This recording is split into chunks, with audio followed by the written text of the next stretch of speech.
The answer from European capitals has been as resounding as it is clear.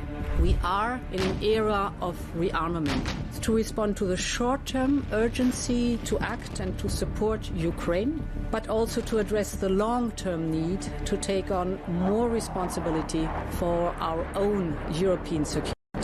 On Saturday, we also agreed a new £2.2 billion loan for Ukraine, backed not by the British taxpayer, but by the profits from frozen Russian assets.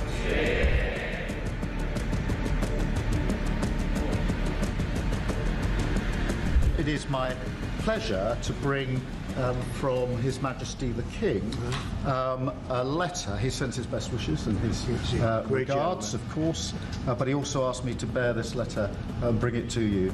So can I present the letter from the King to you? Thank you very much.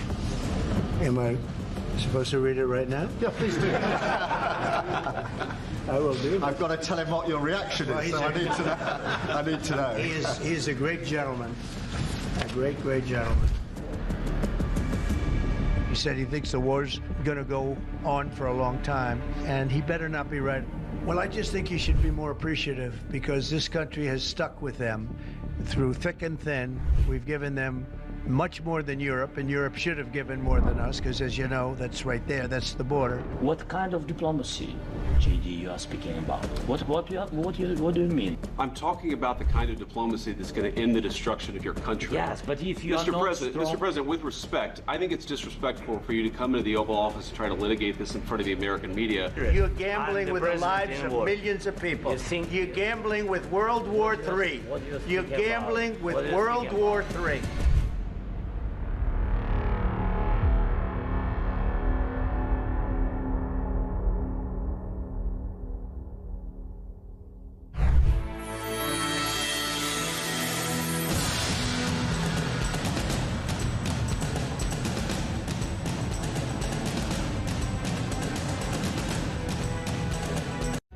Across the UK, on DAB+, on your smart speaker, on your smart TV, and on your side.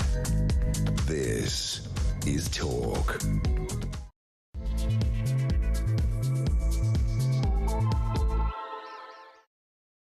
A very, very good morning to you and welcome back to the show. This is Talk, the home of common sense. Very much appreciate you joining me. As always, got plenty to talk about, whether you're listening on DAB Plus radio or on your smart speaker, watching on YouTube or on your connected device. Always great to have your company. Fabulous also to have the company of Philip Ingram, MBE, former senior military intelligence officer. Good morning to you. Good morning. Happy to talk common sense again we do today. try and do that.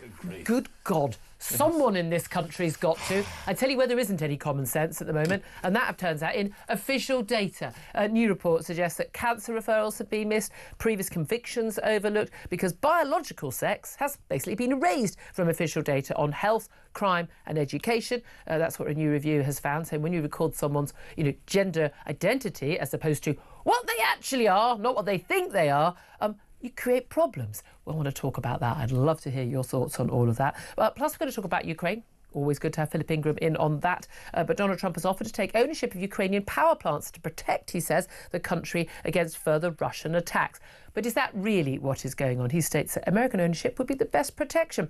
This comes as the US president had his first phone call with Volodymyr Zelensky since their Oval Office row. Apparently, according to the White House, it was a fantastic call. The government has also privately admitted that Britain's rush to net zero risks wiping 10% of economic growth by the end of the decade and triggering a financial crisis. This after Kemi Badenoch, the Tory leader, said in a speech earlier this week that net zero targets would basically bankrupt the country. By the way, people like me have been saying this for over 10 years, and yet, weirdly, we've been told we're just climate deniers. Isn't it funny when the officials say it's OK? Anyway, I'd love to hear your thoughts on all of that. Plus, 19-year-old Nicholas Prosper, who was planning a mass shooting at his old primary school, has been jailed for life with a minimum term of 49 years for murdering his mother, brother and sister. Prosper, who wanted to cower in his cell during the sentencing. That was happening when we were live on air yesterday, basically refusing to come to court. And for once, the judge actually said, no, you're going to be in court. He was dragged into court to face justice, as should happen with every single convict. We'll talk about more of that as well. Welcome to the home of common sense. As I say, welcome once again to Philip, and welcome to you to get in touch, to have your say, in particular about our first topic, about biological sex being erased in favour of gender identity on official documents, where how you feel and whether you're wearing a dress or a suit is going to actually make a difference to whether you live or die, or whether or not someone else is at risk. So it does actually matter. I'm old-fashioned. I think that facts matter all the time. I want to know your reaction. Give us a call on 0344 499 1000. Get in touch with us on X at talkTV. You can text the word talk in your message to 87222 as well. Calls are charged at the national rate. Text costs £1. Standard network rate message. Let's get straight into this, Philip. I know we've got the small matter of being on the precipice of World War III, but, you know, we like to do other topics as well. Basically, there's an independent review. It's been written by Professor Alice Sullivan from the Social Research Institute at University College London. It's a review which was set up by the last government but published last night. And it's an independent review, and it looked at basically the collection of official data. So whether it's in the health service, whether it is in police, in the courts, in education, in every area of public life. And what this review has discovered, tell us something we don't already know, love, is that our data is no longer accurate. Because in lots of cases, when you fill out a form, it asks for your gender and gives you options like non-binary and other. Other than the actual facts of male and female, the actual facts matter. And this means that, for instance, a man who identifies as trans and believes or claims that he is a woman will miss out on, for instance, screening for prostate cancer, because his medical records will suggest that he is a woman when actually he's a man and has a prostate. A woman identifying as a trans man, but is still, nevertheless, and always will be a woman, will miss out on cervical smear call-ups or mammograms for breast cancer. So this is a matter of life and death. We're also talking about schools data on toilets, on changing rooms and things as well. And we also crucially see it in the criminal justice system, where we've seen this bizarre, massive spike in violent and sex crimes by women, which aren't committed by women at all. They're committed by men who, often terribly conveniently, very soon after their arrest, decide they're actually trans. And in court, women have actually been required in court in England to refer to the man who has sexually assaulted them as she and her. I don't know about you. If that happened to me, and the judge said, you'll go in the cells until you agree to, well, then leave me in the cells. Give me a good book, because I ain't referring to the man who sexually assaulted me as she and her because it's his preference. And yet that is what's happening. It's what's happening on the official statistics. There are still men in this country, in England right now, who are in women's prisons because they claim to be women when they're not. This is madness. It was complete madness. I read the article, it said even the Royal Navy Sexual Harassment Survey was done on how people identify. So most sexual harassment, not all, but most, is by men towards women or by men towards other men. And they're basically saying so. And there are huge problems in our services. The country, gone woke. It's appalling. It really is. But it's throwing everything out, because if you're going to treat everyone as androgynous, and therefore all women have to be called for a prostate exam, all men have to be called for a cervical smear. How many NHS appointments is that going to create? Oh, and then it's very easy just to change something. But this goes far beyond, being kind. There's a lot of talk about how people like me are just bigots and transphobes. No. Again, I've said it a million times, I'll say it forever. I simply couldn't care. You want to change your name, you want to wear a dress, if you're a man or a woman, the other way around, I simply don't care. It's of no interest to me. I will treat you exactly the same as I would anyone else, except where you're trying to perpetrate a lie, and you're trying to force everyone else, the state, and by extension me, to pretending that your perception of yourself is the truth when it factually is not. But one of the things about statistics, and we had this with the census only recently, that was going to allow gender, that got challenged, the 2021 census, by the sensible folk on this issue, that it needs to record facts, and we need facts. We need data to see, for instance, trends in health. We need to, again, to know who to call for screening and how many women aren't turning up for screening. And people say, oh well, it doesn't really matter because there's only a few trans people. I don't know. You try going to a school in North London, I think you'll find that half the girls are identifying as trans in some schools. But this is the key thing. it only needs a small number of people to completely distort those figures, particularly when it comes to women in crime, because women commit so few crimes as a percentage of all crimes committed.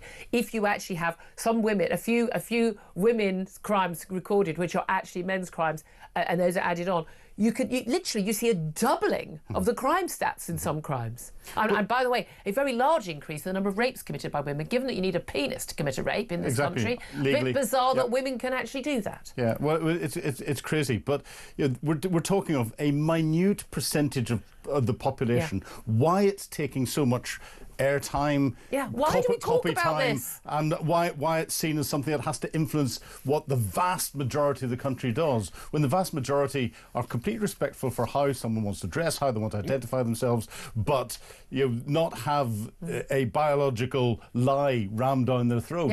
And that it's a minute percentage. You can't have a minute minority trying to dictate and impose their views on No, but it's everyone. not imposing their views, imposing new facts. Well, there aren't new facts. Well, the it's facts their don't change. views. It's not a fact. We it's used a to view. call this gender dysphoria. Yeah, exactly. It's either a sexual fetish. You want to dress up. You're a man. You want to dress up in women's clothes, and you get your kicks out of that. That's fine. Fill your boots. I don't care. I just really don't care. Or you've got gender dysphoria. You genuinely believe that you were born in the wrong body. Well, that's not true, because no one's born in the wrong body, and that is something that needs to be treated with kindness and sympathy and empathy. Again, no issue with any of that. A simple chromosomal test will say if someone's born in the wrong body. XX, XY. If you have if you've got the wrong genitals for your chromosomes, there are very tiny number of people. Minute number. A very tiny number of people where that is the issue. But then it's a medical issue.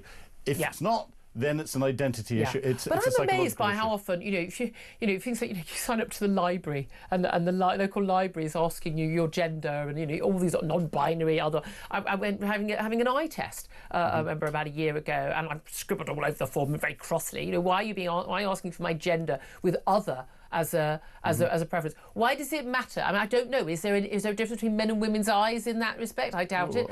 I genuinely, a visit to the gynaecologist, I kid you not, actually, the gynaecologist's own form, it was a hospital form, genuinely asked, are you male, female? Like, well, I mean, if I'm male, I've got no sodding business being here. But I have to declare that I'm not pregnant when I go and see the doctor. Yeah, it's exactly the same.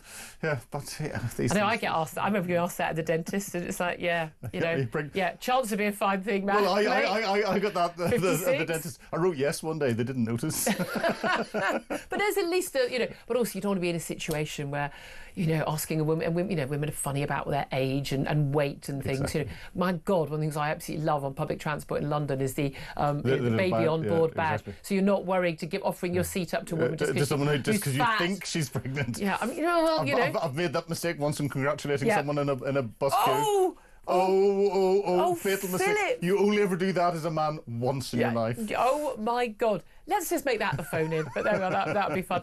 Look, I want to hear from you, because people think, does it matter? Well, it does matter when you've got a criminal, a rapist even, huge percentage of people who are behind bars have committed sex offences and violence against women who now claim to be trans, desperate to get into the softer women's prisons and gain access to more victims. People say it doesn't matter. Why does this bother you? Because facts matter, and because the safety of women and children matter, and that is what this is about. And if you don't think they matter, then at least be honest about that. If you genuinely think that, and it's nearly always, the problem is nearly always men who are saying they identify as women. And by the way, we ain't using trans woman and trans man. That just confuses people. Men who identify as trans identifying men. Let's call them what they are, because use the word men. I ain't giving up the word woman. We own that. They don't. I'd love to hear from you. What is your reaction? Because this happened under the Tory watch. The Tories started taking action. We had the cash review on children and puberty blockers near the end. But basically, they didn't take any action while this was growing. Stonewall mermaids, trans ideologists and activists have absolutely taken over every single area of our public sector. The civil service, the military, judiciary, the police, the NHS, our schools. They have absolutely captured that ideology. And most of the businesses, I would say this office too, if your HR department, probably horrified by every single thing I say on air, even though I'm stating facts. No hatred, no bigotry, simple facts. But genuinely, we need to be stamping out, and we need Trump-style stamping out. Yeah. If you push this, if you deal with facts rather than people's idea of what they are on a Wednesday afternoon, you don't get any funding and you're out of a job. It never happened in the 50s, 60s, 70s. Why all of a sudden is it something that we're having to deal with today? Exactly. People haven't changed. No, exactly. And people can't change their sex. Give me a call. I want to hear from you. 0344 499 1000 is the number to call. Let's also talk about where we are with Ukraine. Coalition of the Willing. Their defence chiefs are all meeting in the outskirts of London today about what they would do in the event of a peace deal, a ceasefire deal between Ukraine and Russia. We've got Keir Starmer. He's been visiting a nuclear sub, one of our sort of old-style subs, and he's going to be basically at the sort of beginning of the building of one of our new-style subs, a keystone of our defence ability in this country. Where are we in terms of Ukraine war? Well, don't ask me. How am I supposed to know? We've got Trump involved. No, it's fascinating. We've got. Does Trump know? Yeah. Well, there's one positive coming out of everything that, with all these phone calls between Trump, Zelensky, Putin, and all the rest of it, is that there are talks starting in Saudi Arabia, and all sides are getting together to talk. So that can only be a positive thing, because fighting is diplomacy by other means. It means that you can't talk. Now we're getting people around the table, and they are talking. That's a good thing. That is a good thing. So tick, well done Donald Trump for doing that. All of the other things that are going on, there's different sides manoeuvring and manipulating each other the whole way through. Putin is the master manipulator. He's playing Trump because Trump's like looking at this from a business perspective. Putin deals with it as an old intelligence officer who plays the person. Trump's trying to play the deal. Zelensky's sitting there trying to look at how he can manoeuvre with both of them and what's going on, and Europe is sitting there sort of going, what's happening now? What do we do? But this meeting of the 30 defence chiefs from the Coalition of the Willing today, which is happening at our permanent joint headquarters up at Northwood, just outside London, the MOD confirmed to me last night, is important, because you have to work out what the art of the possible is, who can contribute, and not all contributions have to be troops on the ground. No, and some countries won't be willing to do that. Exactly. But here's the thing. I mean, we have to get to a point when there is a ceasefire for that to happen, but Putin has made it very clear it's his red line. I doubt very much it's a red line he would move on. There can be no troops from a NATO country in Ukraine. Pretty much all of the people of the coalition are NATO countries. Well, we've got Australia, New Zealand, Japan as part of it, part of the Coalition of Willing. So there are no NATO countries in there. But that is if it's part of a peace plan. If it's part of President Zelensky asking for a presence and a training presence, that's a national request on a bilateral basis to other nations. So that but can be Putin can still choose to see that as an act of aggression. He can. And a provocation. He can, but quite conveniently, it could fall out of a requirement to be in any negotiations, any final settlement, because that's Zelensky can turn around and say, UK, can you provide us troops to help us train and understand where we've gone wrong, and say the same to every other country that's there. Yeah, I mean this is the key demand in that phone call between Donald Trump and Vladimir Putin. We talked about it on the show a lot yesterday. Again, I just find it extraordinary that Trump was willing to take the call when Putin was an hour late. I mean, if that isn't two fingers up to you and mocking you, J.D. Vance thought that Zelensky was disrespectful in the Oval Office. Are you kidding me? And you allow Putin to do that? But he, basically really, really clear lines. That the West, the whole of the West, have to withdraw all aid and intelligence, not just the US, but all aid from everyone. But for this to go ahead. Well, the moment we do that, Ukraine is gone. Well, and nothing requiring Putin then to stop getting the support that he's relying on from North Korea, from China, and elsewhere. So Putin is manipulating. He's putting things into phone call conversations that probably never happened, which is a traditional old Russian tactic. Put it in, put it out publicly, and let them say it didn't happen, because we'll say, oh yes, it did, and we don't know who to believe. Know. Yes, exactly. I mean, that's the reality. I always just worry about what is said that we don't know about. Also, just want to talk about Nicholas Prosper. He's the 19-year-old from Luton who was sentenced yesterday for a triple murder. His mother, his brother and sister. Absolutely awful tragedy. He'd also planned the biggest massacre of the 21st century. He'd planned to kill 30 children at his old primary school in Luton. I mean, we think about the impact we still have from Dunblane all those years on, the awful impact of that attack on that the South girls in Southport. Yep.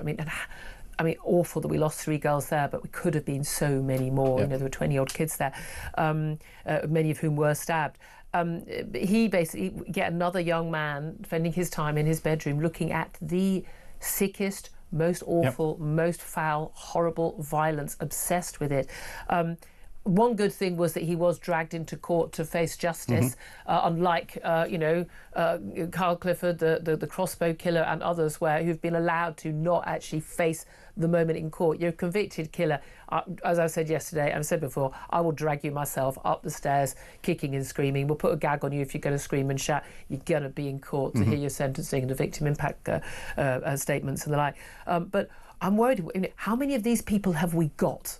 Well, this is the real question. There's so many people, and the lockdown will have contributed to this, who've been sat in their rooms. They're fixated on what's on their devices. We don't know what they're looking at.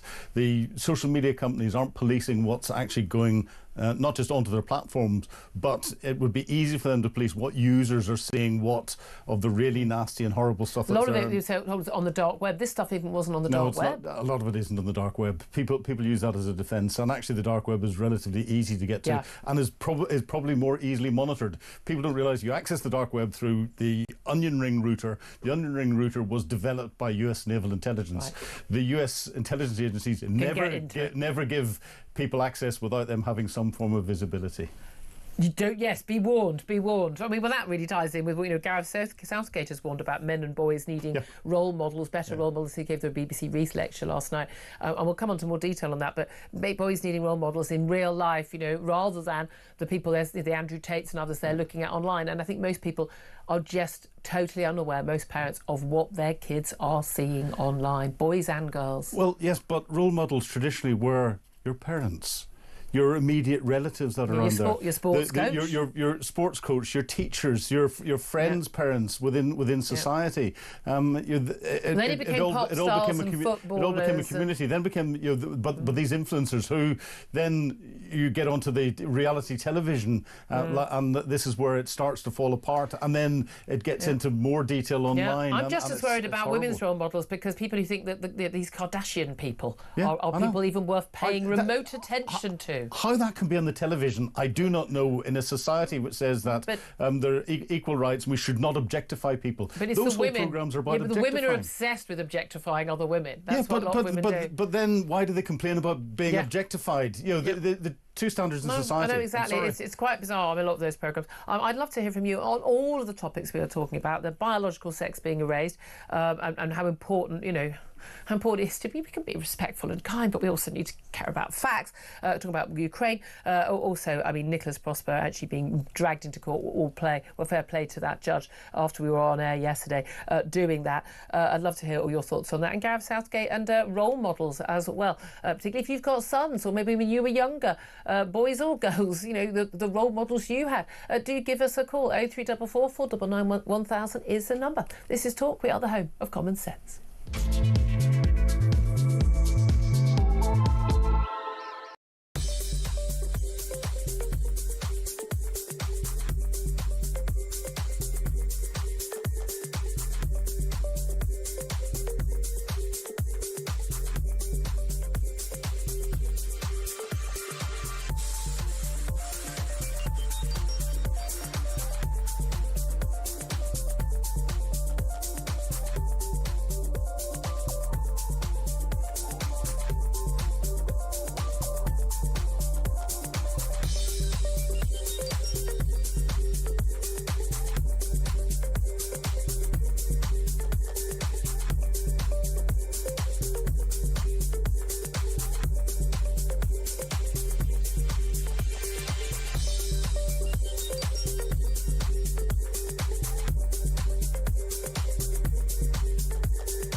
Yeah, but this has been the case the whole time. This whole idea that in international waters, you've got to save people if they're in distress. You know, therefore, if someone gets into your particular territory and then they just stop and wave, great, you've got to go pick them up and bring them ashore because otherwise you're a murderous nation.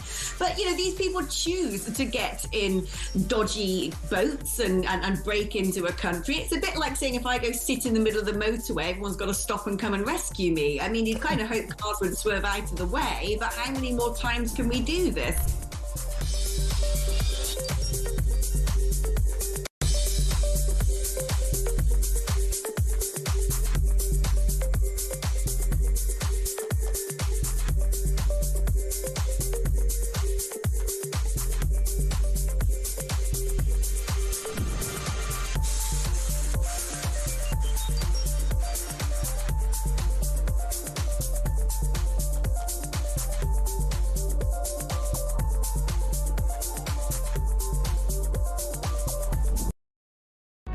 Across the UK, on DAB+, on your smart speaker, on your smart TV, and on your side. This is Talk. Very good morning. Welcome back to the show. Thank you very much indeed for joining me. Lots of you getting in touch online about this. I mean, the question we put out: criminals, even rapists, are free to pick their own gender, as the government refuses to force the police and the courts to record biological sex. Again, also an issue in the NHS, where men who believe that they've been born in the wrong body are not being called for prostate exams, even though you can do what you want. You've still got a prostate, mate. And women who claim that they are now men. But they're not. They're still women, not being called for cervical smears, not being called for mammograms. This is about life and death stuff. Now, to a certain extent, I mean, I think people are victims of that, but it's kind of up to them. It's kind of up to them. If you want to live that lie, I suppose you should live with the consequences of that lie, shouldn't you? I don't know. But when you talk about the criminal justice system and how police are recording crimes, how the judiciary is dealing with crimes by people who can claim to be trans, and how people are, whether people are imprisoned in the right prison or not, you know what? Then they're involving everyone else, and then it becomes our business. I want to know your reaction to that. Give us a call, 0344 499 1000. Oscar has said this is Labour's dangerous ideology at it again. Well, the government has been asked by this review, this independent review, to stop this from happening and to make sure that we record biological sex, because that's a factual thing, rather than gender identity.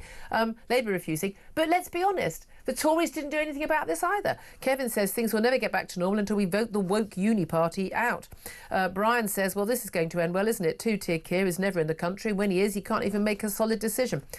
Two-tier Keir, by the way, Brian still thinks that 99.9% of women don't have a penis, but 0.1% of us do. I've already done my annual check, and yet I do not still have a penis. But I do a weekly check, but I've already done it because these stories come up so often. And if you'd like to just check yourself, just double check if you're a lady listening, whether you have actually grown a penis overnight, and we are one of those 0.1%, do get in touch. Don't ask your friends to check. Don't ask your friends. Definitely don't ask. If you're at work, do not ask your colleagues to check. That would be an issue. Faye says, if doctors, experts and biologists can't work out how to identify the sex of a human being, then what hope has anyone else got? Except, of course, they can. Ian says the price of this will be enormous, and I don't mean money. David says this government is driven by a dangerous ideology. Need to get rid of the fools running the show. Well, indeed. And they have taken over. They have captured every institution in this country, including the private sector, by the way. Let's talk to Steve, who is in Blackpool. Hello, Steve. What do you want to say? Good morning, Julia. Common sense, it's gone. It's gone. I've had a flu jab since I was 40. I'm 52 now, so 12 years. 6 of those years were at the same doctors. Now, it's the first time last year I got asked if I was pregnant. I mean, had you been on the kebabs and the pizza a bit too much, Steve? To be honest, I don't actually drink that much. I have my flu jab because I have a low immune system, so I have to have one. Yeah. But yeah, she's and so was it a female nurse? If you were saying she? Yeah. So I mean, I don't want to presume her. Don't want to presume her pronouns, but yeah, let's take a guess. So she said, did she say it? Did she ask you straight faced? Yes. I literally sit there. I know the drill because I've done it for 12 years. I go in, short sleeve shirt, put my arm up. Yeah. There you go. Stick it in. Let's go. Yeah. On with the day. I said, I've got a couple of questions. Like, oh, go on then. And one of them was, are you possibly pregnant? I was like, really? Is that what you said? Yeah. I'm very honest, very northern, straightforward down the line. Yep. And what did she say when you went, really? She just said, I've got to ask it. I went, it's a bit stupid question, isn't it, really? Did she agree it was a stupid question? She's now in a whole, oh, God, I don't want to get in trouble. Yeah, to be honest with her, she did say, I know. I was like, But this is the thing. So many people are getting involved in this. I mean, police officers, nurses, doctors, admin people, and they know it's all nonsense. Say, well, mine was my local optician, and they gave me a form that had other and your gender identity. And I actually scribbled all over the form saying this is a stupid question, it's irrelevant. The gynecologist, I just went ballistic. I said, genuinely, I'm not even sure I can trust you to treat me if you have a form that doesn't know whether I'm a man or a woman. Exactly, but the other point is men that are changing to women and women that are changing to men. But well, they're not. They think they are, but yeah, be careful with the language. Yeah. My mum died of liver cancer, and they didn't find it in time, and it grew and it killed her. Yeah, so sorry. If men are out there pretending to be women and they're not on the system and they're not being pulled in for these checks, and we all do the checks. Yep. I sit in here right now and say I do the checks because it has to be done. It's simple as that. You can either ignore it or die from it. So you might as well get yourself a spade, start digging a hole.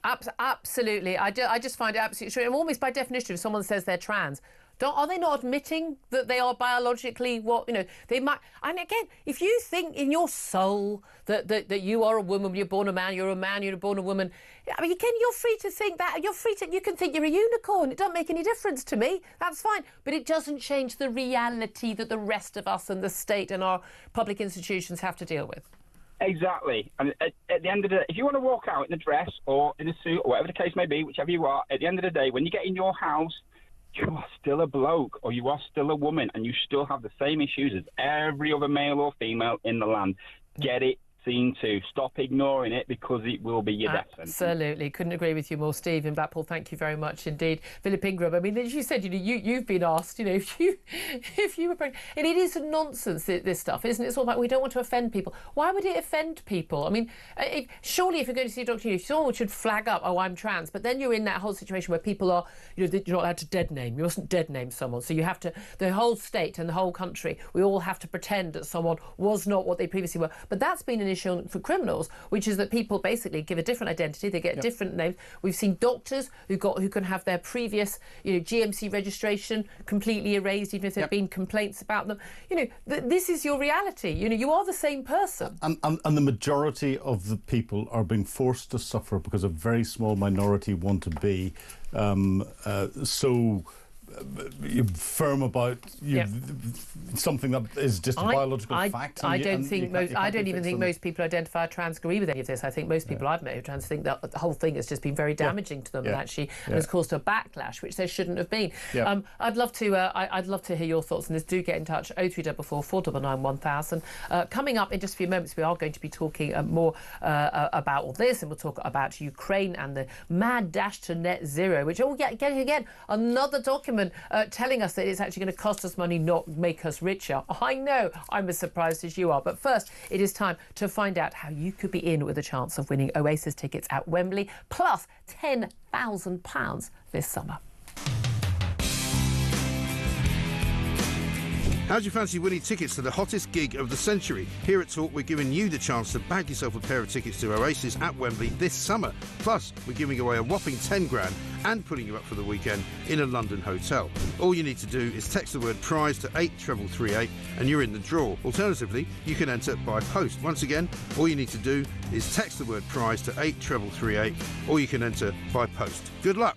18 plus UK excluding Northern Ireland. Enter by text for £2 plus one standard network charge by 11 p.m. on the 7th of April 2025. Or post your name and number to Oasis Competition, PO Box 3190. Colchester CO2 8GP to arrive by 5 p.m. on the 10th of April 2025. Full terms and conditions at talksport.com. This is a News Broadcasting Network promotion. You do not want to miss out on all of that, so very good luck. Right now we'll take a quick break, and up next, as I say, we're going to talk Ukraine. This is Talk.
the UK.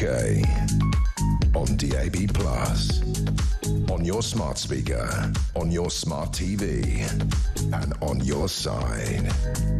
This is Talk.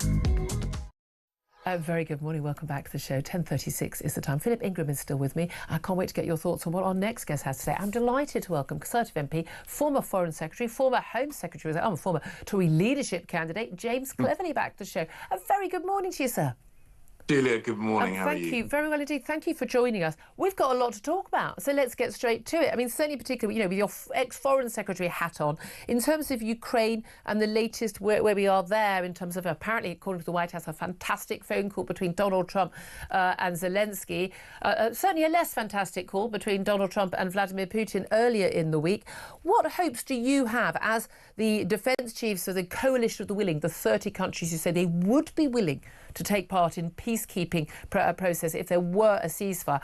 What hopes do you have that we will actually see a ceasefire that is something that Ukraine could realistically sign up to? That last point you made is absolutely key.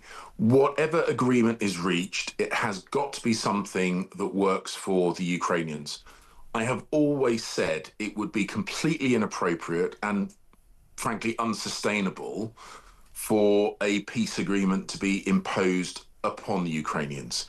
So if it's not something that President Zelensky and the Ukrainian people can accept, if they don't feel comfortable and secure, not just in the short term, but in the long term, it will not last.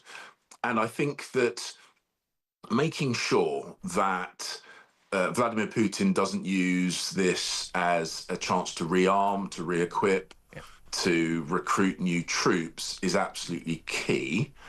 And I think that's going to be harder than perhaps President Trump imagines. Well, indeed. I mean, there's a lot of concern. I certainly share it that Vladimir Putin, the wily ex-KGB agent, frankly, is wrapping Donald Trump around his little finger. Some of his demands, including, no Western aid at all, or intelligence or military capability to be given to Ukraine as part of a ceasefire deal. That's untenable, isn't it? But a lot of people will say, but don't you want war? Sorry, don't you want peace? Are you a warmonger if you're not willing to sign up to a peace? But peace at any cost isn't going to be a long-term peace, is it? Well, and this is absolutely the point. Vladimir Putin has shown over and over again that he uses agreements, talks to reposition himself, re-equip himself. So we've seen this before, and we've seen this with Ukraine. Assurances were made, agreements were signed between Russia and other countries about protecting the integrity, the independence and the sovereignty of Ukraine, particularly at the point when Ukraine gave up its nuclear weapons arsenal.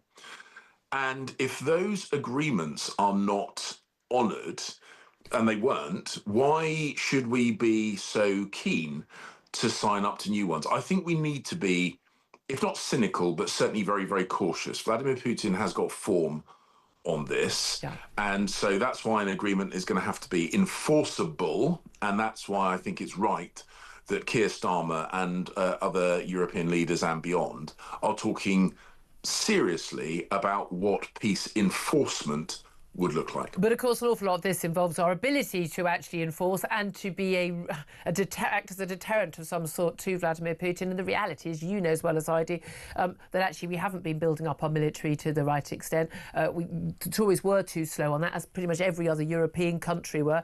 Even the talk of going up to 3% of GDP on defence spending, which Keir Starmer's now signed up to, your party was signed up to by the end of the decade, that doesn't really touch the sides of the needs, does it?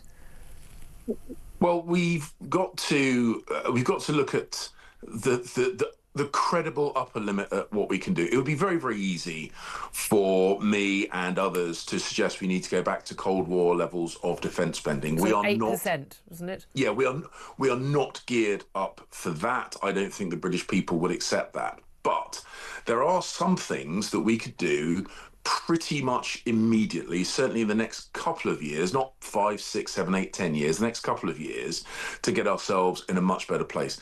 I genuinely thought that Keir Starmer was going to be tougher earlier this week when Liz Kendall came to the dispatch box talking about reform to the welfare system, reducing that welfare budget, a budget which is £300 billion a year, well over half of that working age benefits, not pensions, working age benefits. Which massively grew under your watch. You were a senior member of the Tory cabinet when it grew the most. It did, absolutely, and I concede that. My colleagues have conceded that.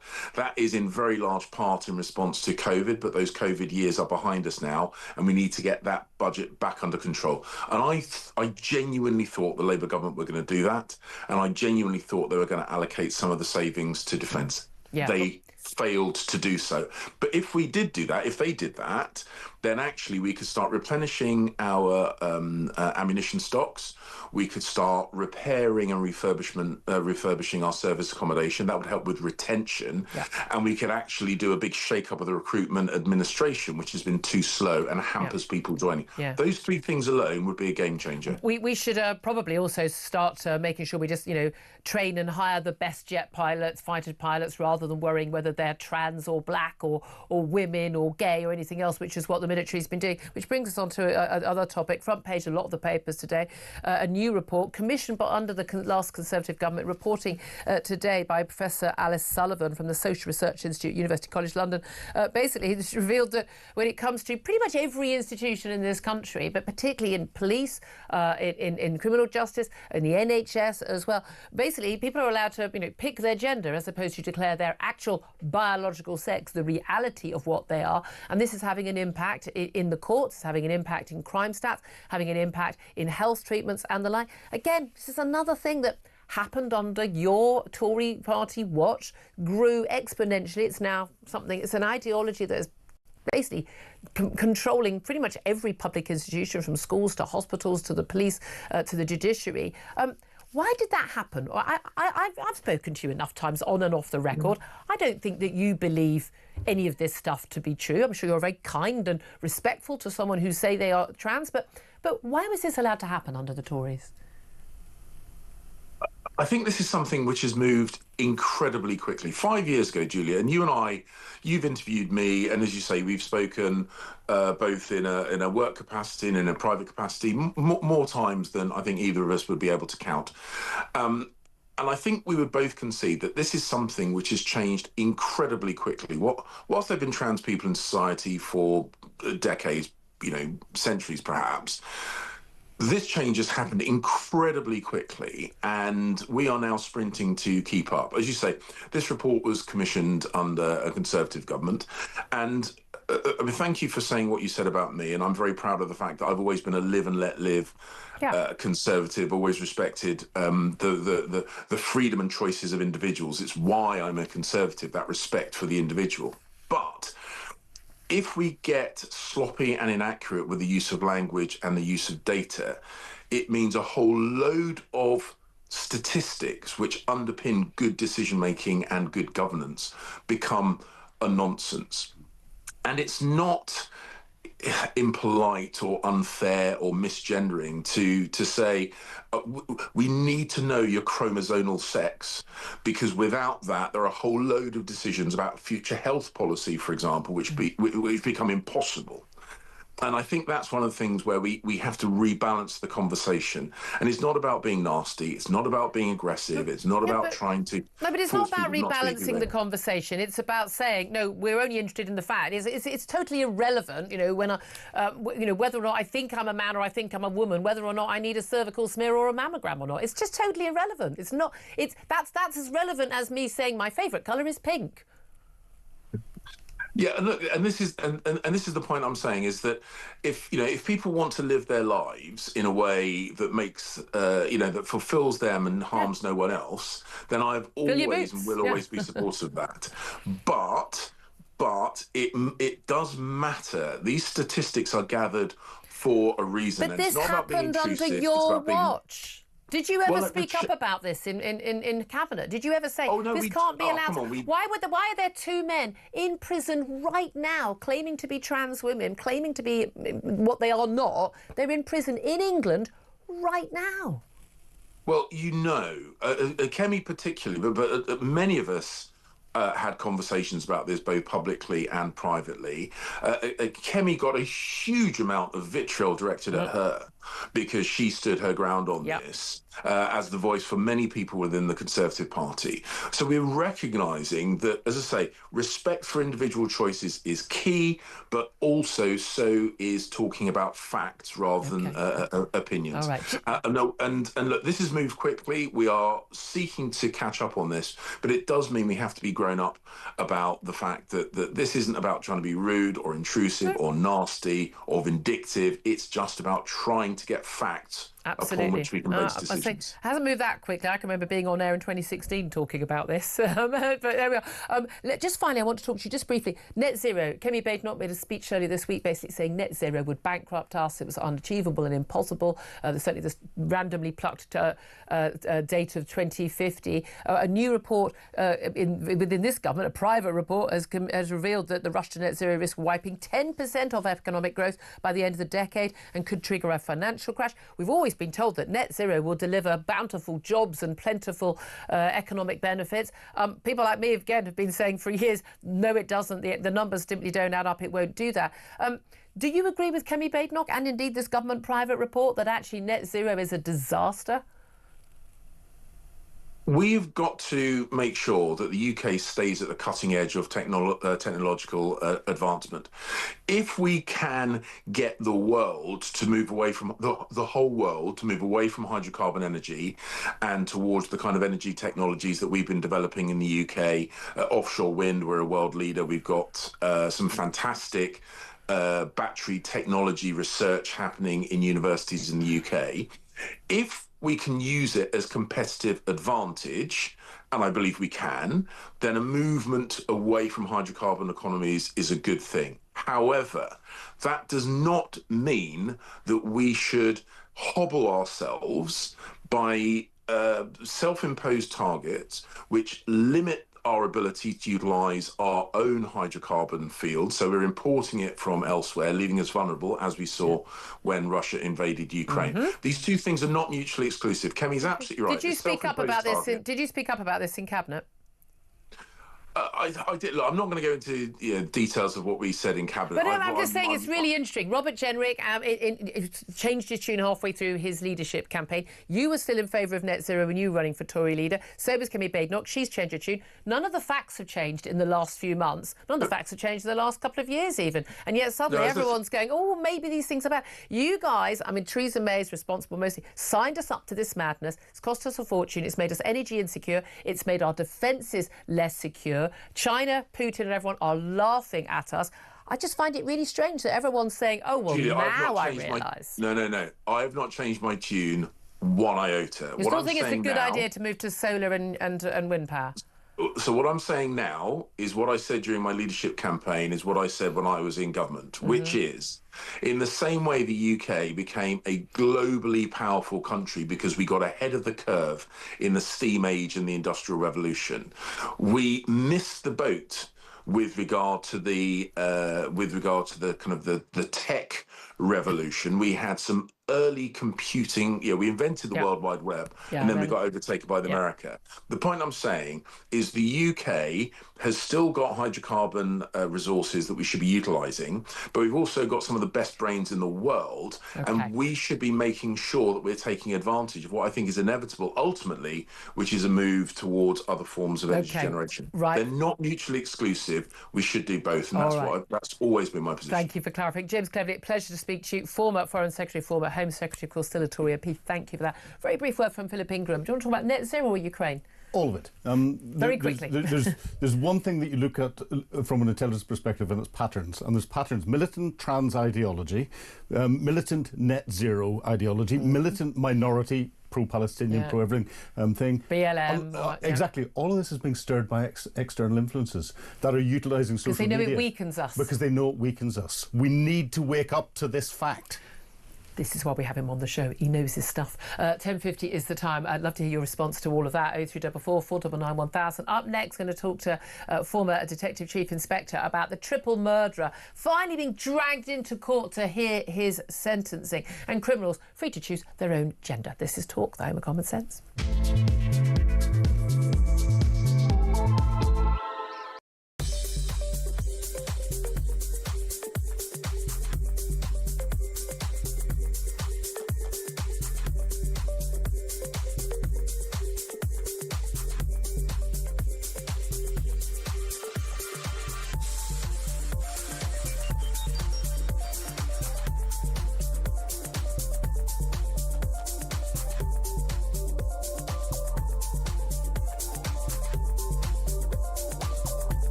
When I'm talking to you right now, it's quite heavy air defense battle in Kyiv with quite heavy explosions, meaning that Russia continue to attack big Ukrainian cities every night.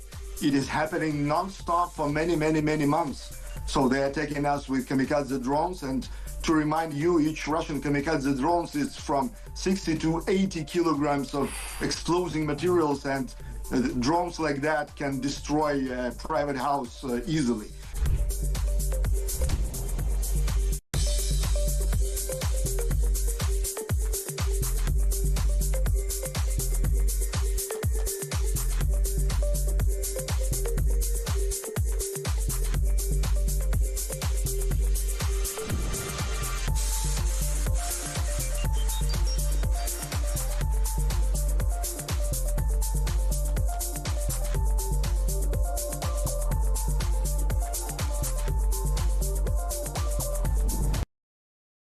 Across the UK, on DAB+, on your smart speaker, on your smart TV, and on your side. This is Talk. This is Talk, the home of common sense, with me, Julia Hartley-Brewer. Let's go straight to Mike Neville now. He's a former Metropolitan Police Detective Chief Inspector. Mike, two things I want to talk to you about. Thank you so much for joining us. Yes, good morning, Julia. Good morning. Good morning to Philip, if he's still there. Yeah, good morning, Mike. Oh, God, you and your mates, you all know each other. It's a conspiracy, I'm telling you, it is. I want to talk to you, first of all, about the triple murderer, and that is Nicholas Prosper. Yet another horrific crime. 19-year-old killed his mother, his brother and his sister. Apparently had planned the biggest massacre of the 21st century to kill children in his old primary school in Luton. Thank God wasn't able to do that. Yesterday, he was dragged into court by the judge. Unusually, after a whole load of cases, Axel Rudapagana, Carl Clifford, the Crossbow murder and others, who've been allowed not to be kept in court to actually hear their sentencing, hear victim impact statements. But this time the judge said, no, you're a guilty man. You will listen to your sentencing. Do you welcome that? Absolutely do welcome it, and I congratulate Dame Chima Grubb, who was the judge, for doing this. And I think it just gives the moment the state has to give out a sentence, the person should be there. Yep. And particularly the victims who read out those victim impact statements. What's the point if the person isn't there? And if they have to be dragged kicking and screaming, such is life. And what I would do is I would have a soundproof booth, and they would be tied to the chair, and they would have headphones put on their head, and they would be forced to listen to it. We had the absolutely articulate and devastating statement from the victims of Carl Clifford's wicked murders. John Hunt's statement was amazing. And he should have been forced to listen to that. He should have been strapped in his wheelchair and headphones put on his head and made to listen to that. And the interesting thing, the judge in that case has said you didn't want to bring a man in a wheelchair. He's only in a wheelchair because after raping and killing his girlfriend and her sister and her mother, he then shot himself with his own crossbow. I couldn't care less whether he's in a wheelchair or not.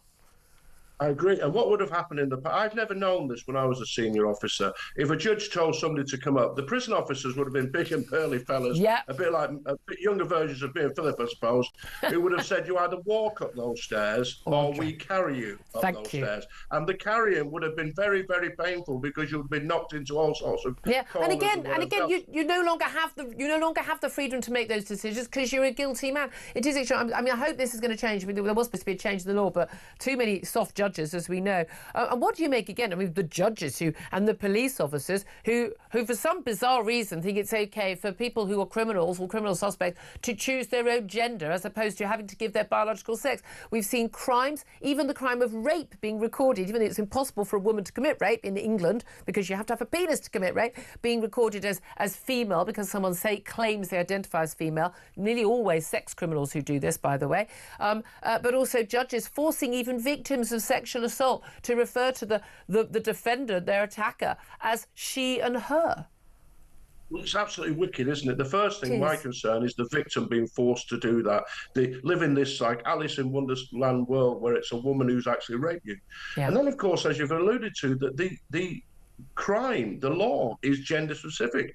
He he penetrated with his penis. Yeah. That is the rule. That is the law of rape. It is gender critical. We have a Prime Minister who thinks that some women have a penis, though. What can we do? We have a lunatic establishment, and my view is, as long as people keep voting for these folk, we'll get more and more of this, and it can't carry on, because what it does, of course, is the police have to gather intelligence on sex offenders, and this sort of data screws that data up. It can't be used properly, just like you've alluded to with NHS data. People don't get the right treatment. So in this case, that victims don't get the right service, and officers may not be able to link serious crimes together. So at some point we've got to draw a line. But I saw a report was submitted to the Home Secretary, Yvette Cooper. She had the option of issuing a notice as Home Secretary to 43 police forces and the Transport Police to say, you'll no longer do this. But I'm afraid Labour in particular have been captured by this gender ideology, and she didn't do that. And this fails victims, and it fails the public, who are put at risk. And also, if you have female prisons, are not a good place. There's a lot of mental illness there, and to inflict on vulnerable women, or who are already very vulnerable, and often have already been the victims of a sexual abuse. Absolutely, and very much domestic abuse. A lot of female prisoners have been the victims of domestic abuse, and to inflict on them, people like Isla Bryson, again, who brought down Wee Cranky and the SNP.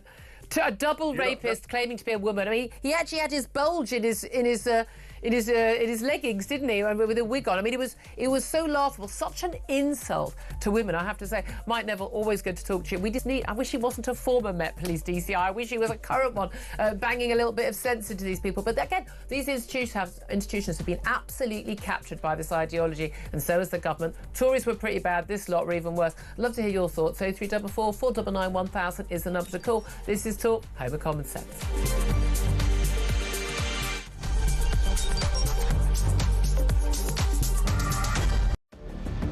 I can announce this government will begin the biggest sustained increase in defence spending since the end of the Cold War.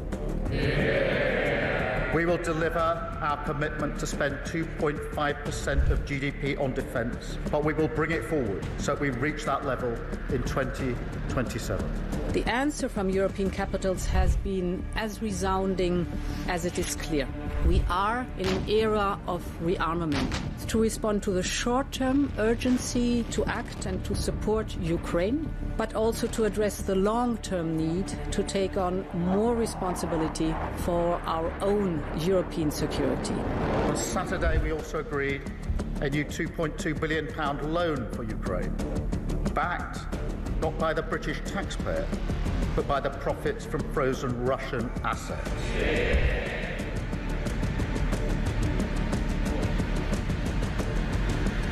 It is my pleasure to bring from His Majesty the King a letter. He sends his best wishes and his regards, of course, but he also asked me to bear this letter and bring it to you.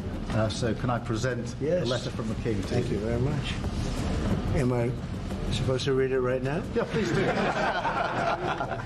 I will do. I've got to tell him what your reaction is, so I need to know. He is a great gentleman.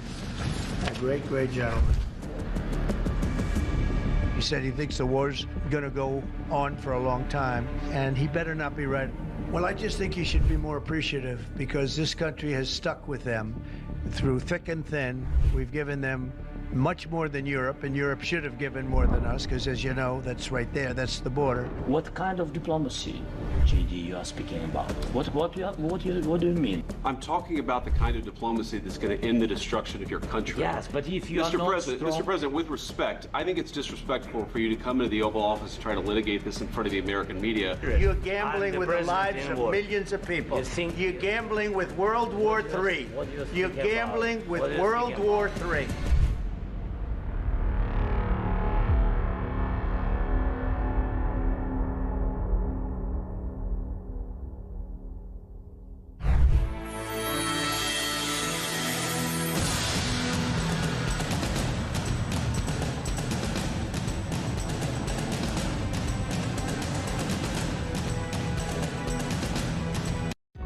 Across the UK, on DAB+, On your smart speaker, on your smart TV, and on your side. This is Talk.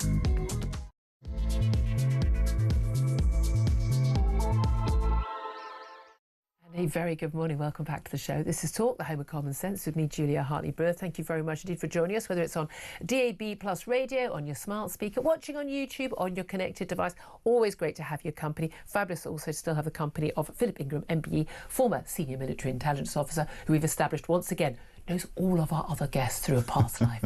It's always very questionable, this. Some I can't admit to knowing. But yeah, you know, this sort of ex-senior military intelligence officer who knows everyone. Dun, dun, dun. Conspiracy theorists will be out in force. Anyway, we're going to talk more about this. Again, I just find it extraordinary after all these years still talking about this stuff, but cancer referrals have been missed, previous convictions overlooked because biological sex has been erased from official data on health, crime and education, according to a new review submitted to their Home Secretary, Yvette Cooper. I'm so sorry. The cough still won't go, apologies. Donald Trump has also offered to take ownership of Ukrainian power plants to, he says, protect the country against further Russian attack. But has he actually got a rather different agenda? We'll find out what Philip Ingram thinks about that. This after the first phone call between Trump and Zelensky since that Oval Office spat, described by the White House as a fantastic call, which it certainly wasn't with Trump and Putin earlier in the week, when Putin didn't even turn up for the first hour of the phone call. I mean, seriously, I've had dates like that and I didn't stay for them. Also, the government has privately admitted in a report that Britain's rush to net zero risks wiping 10% of economic growth by the end of the decade, triggering a financial crash. I mean, I thought we were going to have a jobs boom and everything would be brilliant because of the green revolution. Apparently they've been lying to us. I know. I'm really shocked to learn that. Ministers are reportedly drawing up plans to restrict foreign donors from giving unlimited funds to UK political parties. Why they're suddenly concerned about that? Because Elon Musk had offered that donation of a rumoured £80 million to Reform UK. Not even sure that is still on the cards, but they might want to change the laws on that. We'll talk about that with Isabel Oakeshott a little bit later. This is Talk. As I say, welcome to the home of common sense. Let's just come back, first of all, to Ukraine in this hour. The coalition of the willing, the defence chiefs of those 30 countries are meeting on the outskirts of London today to discuss what they could do in the event of a ceasefire. Are they kind of talking a little bit too soon? Because we aren't really anywhere nearer to a ceasefire now, are we, than we were a week ago? No, but they're not talking too soon. You have to start this very quickly, and you refine it as you get more details out. So the military planners, their role is to plan, and they will have been planning this for a long, long time and planning different options, just in case something comes along. And then as you get more negotiations, and this is part of the negotiating process, where there's greater understanding of who can provide what, where, when, greater understanding of the conversations between Trump and Putin and Zelensky, you can help influence that, so you give the Prime Minister stuff to try and influence those conversations that are going on, but you can then give the Prime Minister and the decision makers a dose of reality as to what we can do and what we can't do. Yeah, don't promise stuff we can't do. And Putin will be more aware of that. What do you make of Donald Trump's offer to take over the ownership of the Ukrainian power plants? Because this has been something that, it's interesting.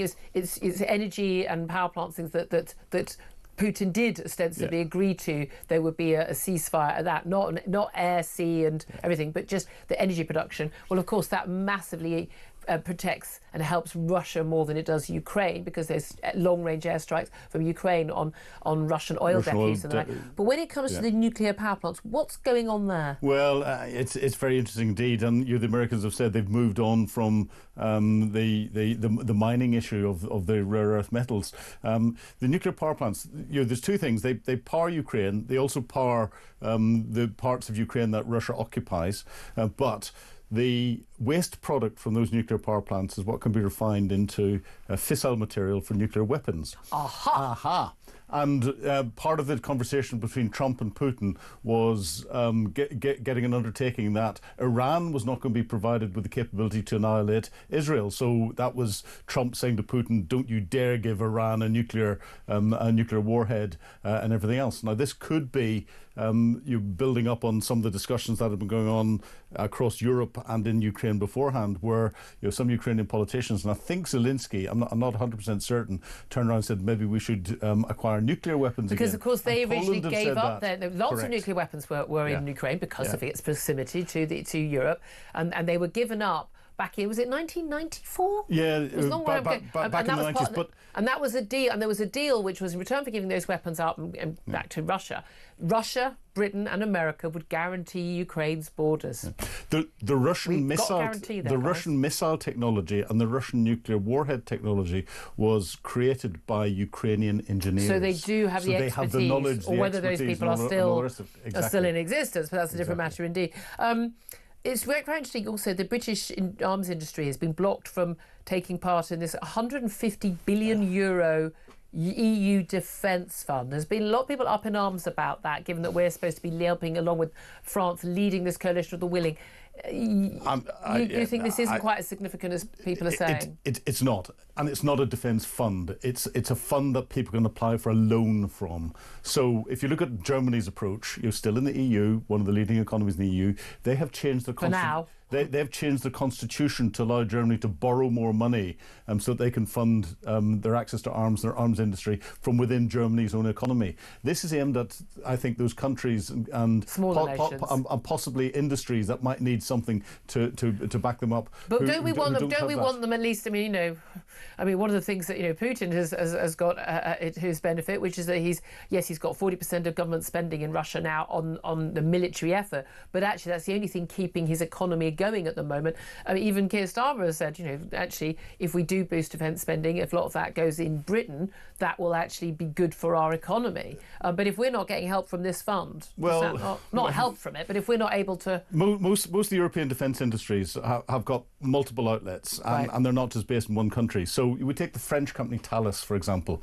Well, Thales has just got a huge order from the UK to produce more missiles for Ukraine. It was Thales that is producing a lot of the short-range air defence missiles, the Starstreak and the NLAW anti-tank missile. Their factories in Belfast.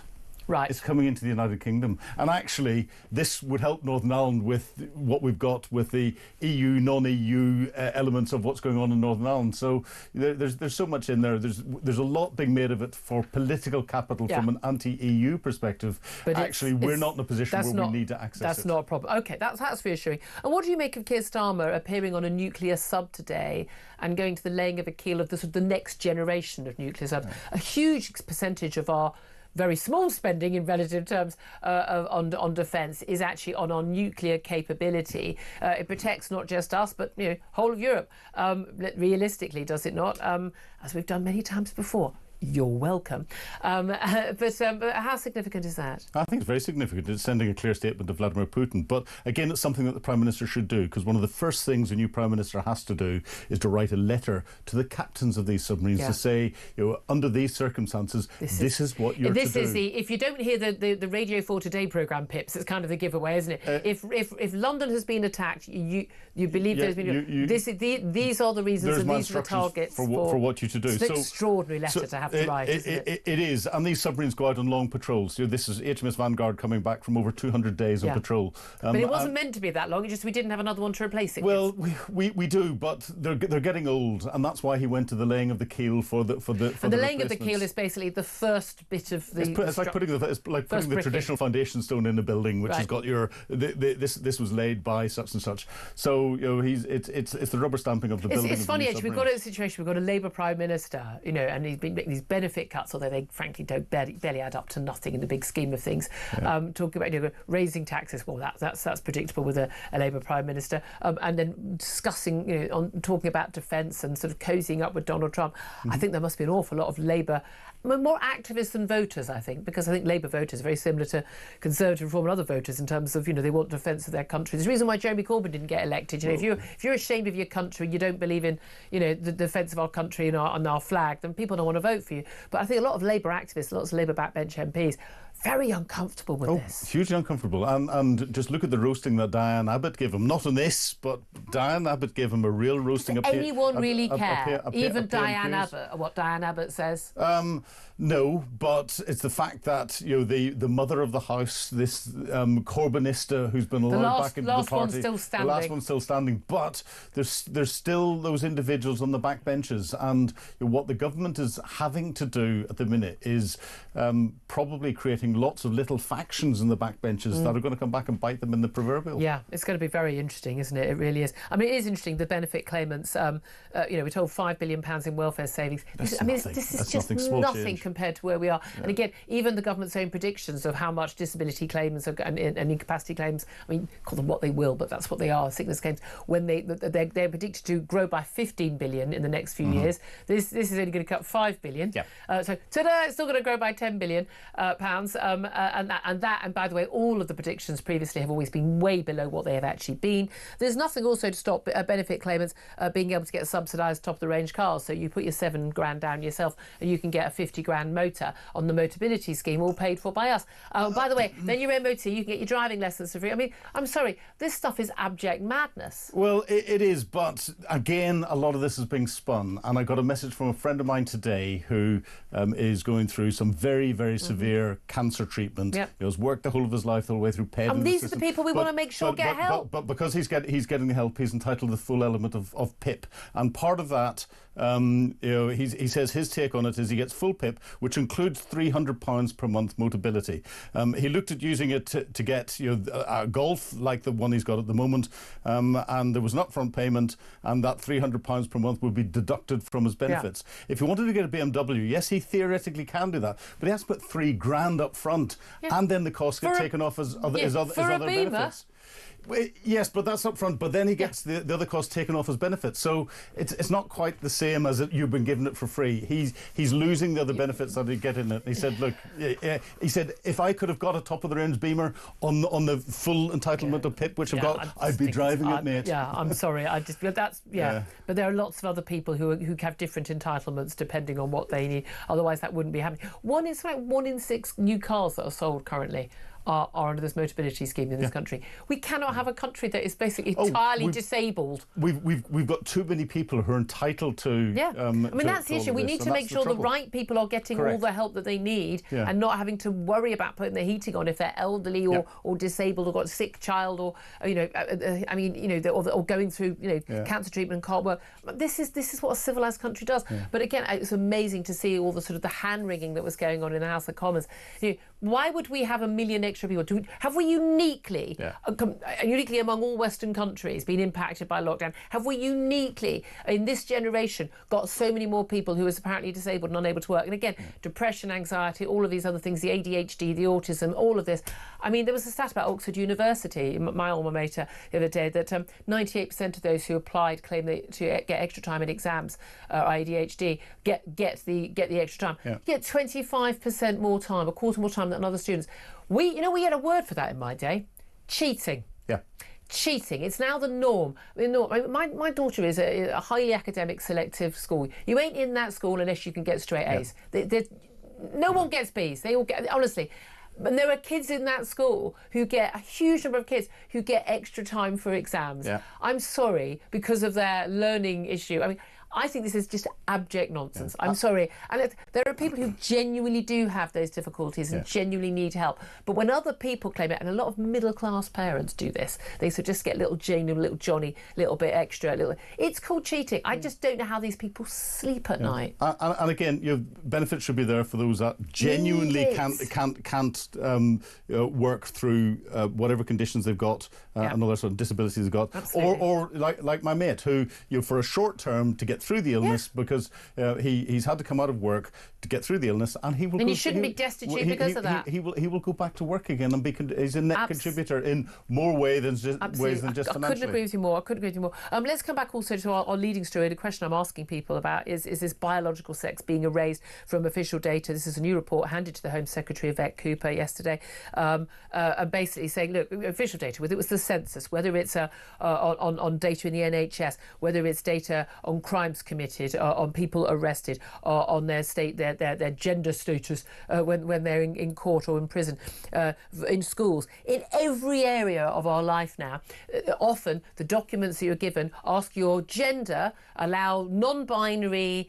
And I prefer not to say, other, all these different options, when actually the question needs to be, what is your biological sex? Are you male or are you female? Because that is what is relevant to whether or not you need to be called in for a prostate exam, a mammogram, or whether or not you should be put in a women's prison or a men's prison, whether or not you should be using the boys' toilets or the girls' toilets in a school. And we are distorting our data, the actual facts, in the name of being kind to trans people. This is a madness. It's complete madness, and it's not gender ideology, it's gender militancy. Yeah. And we need to call it out for what it is, because it's trying to impose things on the majority, and it's a very, very small minority, and a small minority of those that want to identify as something different by the way they dress and behave and everything else. They don't want it because it's making their lives much more difficult. I don't even care if it's a tiny minority. I don't care if it was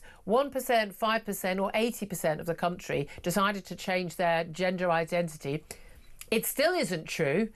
And it still isn't a fact, and it doesn't change what you were born. But you're born a woman, you will be a woman, and you will die a woman. And in 200 years, if someone digs up your skeleton, they will know that you were a woman. End of, full stop, nothing to discuss. So it doesn't even matter whether it's 2 people who want to do this or 20 million people who want to do this. But we're letting militancy influence so much of what's going on in society. But how does that happen in an organisation? How does that happen where it happens? It's happened across the board in every public institution, judiciary, the police, the NHS, in science, in universities, the places where we kind of thought facts mattered, right? This is what they do. They do facts. Have you got cancer? Have you not got cancer? Facts are relevant. How is that able to take over and capture so many of the organisations which have a massive impact on our lives? Ultimately, it comes down to 2 things. One, do the politicians think it's going to get them extra votes by trying to pamper out? And do HR departments think that they're being more inclusive by bringing in... You don't get a job in an HR department unless you sign up to all this stuff.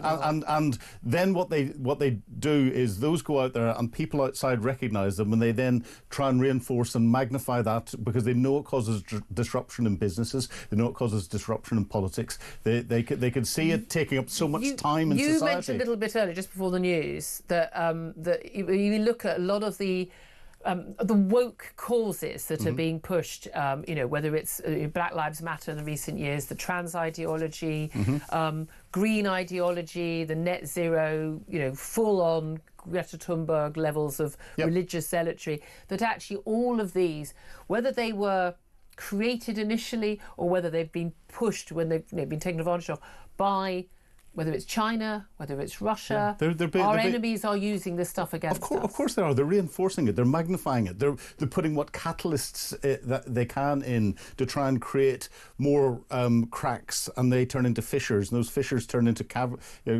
political chasms between different parties. And you'll get HR departments will come down hard against people who are just trying to get on and do their job. And the same thing happens in politics. The same thing happens elsewhere. And it does happen. I mean, when you've got sort of jet pilots, we've had this scandal emerge in the RAF. They're basically saying we need more women and other minorities. Well, women aren't, we're a majority of the population, but so you've got a white straight man who's applied for the job who just happens to be the best jet pilot applicant you've got, but actually someone who is black or Asian or claims to be trans or is a woman could actually get that role instead of them because of these characteristics. And the Russians will be sitting there going, well, we've caused the UK to spend £2 billion a year on employing people to do all of this woke sort of stuff and all that. So brilliant, that's £2 billion they can't spend on weapons to deal with the threat that we've got. And it undermines our society generally. And that's what they want to do. So it's the old Chinese proverb of death by 1,000 cuts. No one little thing is going to cause you any particular damage, but start to put them all together and they all add up. And this is why we're seeing the militancy that is being stirred up by outside influences, because they can see how much it's disabling us.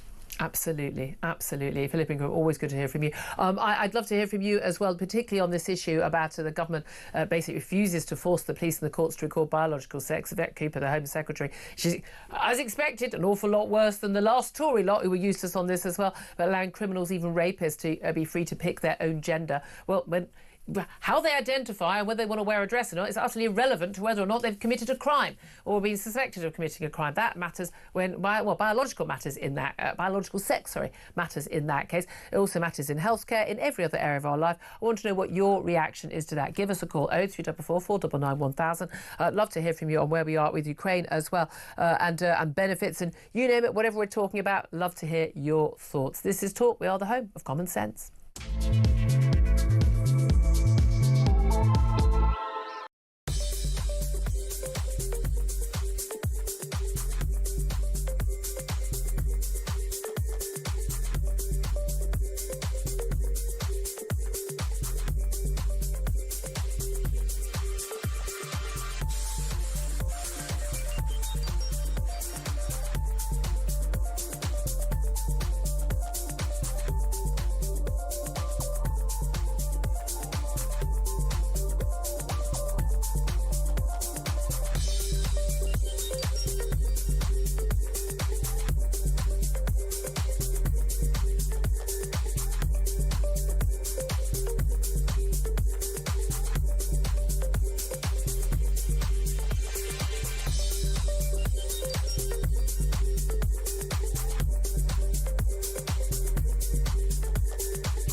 In the end of the day, it will be only for Ukraine, for Ukrainian parliament and Ukrainian people to decide what conditions are acceptable for us. But we will never ever agree on any surrender. We will never ever agree that Putin will decide about Ukrainian future. And we want to repeat to Trump and to all of our allies in Europe and especially in NATO that it is wrong that Moscow is taking decision about the future of NATO, but not Brussels. Across the UK, on DAB+, on your smart speaker, on your smart TV, and on your side. This is Talk. Very, very good morning to you. Thank you very much indeed for joining me. Get your calls in, particularly on the criminals, even rapists, being free to pick their own gender as the government refuses to force the police, courts and others to record biological sex rather than someone's gender identity this week. What's your reaction to that? 0344 499 1000. Text on 87222. Get in touch on X at talkTV. Of course, calls are charged at the national rate. Text costs £1, standard network rate message. Of course, all your calls are welcome on all other topics as well. Let's go first to John, who is in Merseyside and wants to have his say on this. Very good morning to you, John. Good morning to you. Good morning. What do you want to say? There's just genders and this in prisons and police, etc., etc. Yeah. I worked 30 years in the prison service. Yeah. And I also was a member of the reception team. So when the people used to come in from the court to the magistrate, you went through a procedure where you were strip searched. Yep. To make sure they weren't bringing any contraband, which, believe you me, they can. They do, yeah. So where the sun doesn't shine. Well, quite correct. For the mobile phone, we used to have a boss chair that used to vibrate, and then you knew full well it had something, and then so they were put into a solitary then. Yeah. But I just thank the Lord I'm retired now, because you can't... A lady prison officer can rub down a male and a female. Yeah. A male officer cannot rub down if he or she is saying she's a female for obvious reasons. Yeah. You touch me. Yeah. But it's just total madness. But we have had the situation, and I think there's a court case about this right now. We'll talk. Next guest is Maya Forstadt from Sex Matters. You'll be able to clarify about police, I think the Met Police and others basically saying that a woman suspect can be strip searched or intimately searched by a trans woman officer, i.e. a man who claims to be trans. No, tackle's still intact, looks like a man, is a man. Well, that's it. I mean, I only ever came across one, and she came to our place for some reason. I don't know, I worked in one of the biggest remand centres in Europe, and it was in the UK, by the way. And basically, I've got to watch what I say, No, you don't. No, you don't. Was just put in solitary. Yeah. But you couldn't put the person in question on a normal wing because of the risk to the other prisoners. I mean, what do you make? I mean, there are two men behind bars right now who claim to be trans. I've no idea what they look like, how their appearance, or what they've had done or not done to their bodies. But nevertheless, who are in women's prisons. But you'll know as well as I do how vulnerable women prisoners are. And I'm not saying these women don't need to be behind bars if they committed crimes, but the vast majority of women behind bars are for non-violent offences, and a huge percentage of them have been abused in a domestic situation by their male partners, and then they're being put in a prison cell with. They could be put in a prison cell with they've got a male officer, they've got a kind of a male prison, cell, prisoner with them. I mean, this is incredibly dangerous. I mean, the thing is, if you say, OK, mate, you've got to document all their clothing, if they've got jewellery, this, that and the other, and obviously other things, and you say, well, sorry, pal, you shouldn't be here. You should be further up the road in Cheshire in a female prison. Yeah, simple as that. And that was 20 years ago, that. Yeah, it's just it's got a lot worse since then. John, really appreciate your call. Thank you. But that's the sharp end of it, isn't it? Let's go to another call. Georgina is in London. Georgina, I mean, this is related because it's related to people being sent to prison. But this is about killers having to face their sentences. This after Nicholas Prosper. He's a triple killer, triple murderer, murdered his mother, his sister and his brother. And he'd also planned a massacre of children at his local former primary school. And yesterday, he didn't want to be brought into court to face his sentencing, but wonderfully, there's this occasion the judge said, no, you're turning up and you're going to face the music. Well done, that judge. Yes, I am absolutely so proud that they have had the testicular fortitude to say, honestly... It was a woman judge. But who knows now? May have testicles. There's no way of knowing anymore. Right, I want to say these subhuman, I'm not going to call them animals because that would be an insult to an animal, individuals who commit these heinous crimes should forego any form of human right whatsoever as soon as they're found guilty. They should have no say in what happens to them. Yeah. I would drag them kicking and screaming by the hair. As I said yesterday, but that's the thing. I don't understand why people don't think that is possible to do. Obviously, the judge in this case was able to do it. We're told on sometimes, well, there'll be disruption in court. Well, so be it. And at which point, gag them. And as Mike Neville, our former DCI, said, you just bring them into a court where you've got a soundproof box. They can kick and scream, do whatever they want, but they're gonna be in court for it because they don't have a choice about whether they're forced to go into a prison cell. So why do they have a choice about whether they're forced to go in to the court?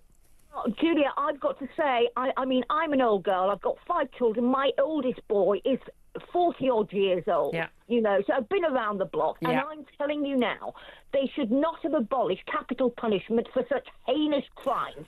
There is no deterrent whatsoever. I'm not in favour of capital punishment because there's lots of evidence it doesn't act as a deterrent over spending your life behind bars. But part of the deal was people who committed these sort of crimes never came out. I don't know why killers are getting sentences like 42 years or 23 years or 3. No, you do what he was planning to do and what he actually did. I don't know why anyone's to suggest he should ever come out in anything other than a coffin. Can I just say also, because I listen to you all the time. I think you are absolutely wonderful. There's a but coming. There's a but.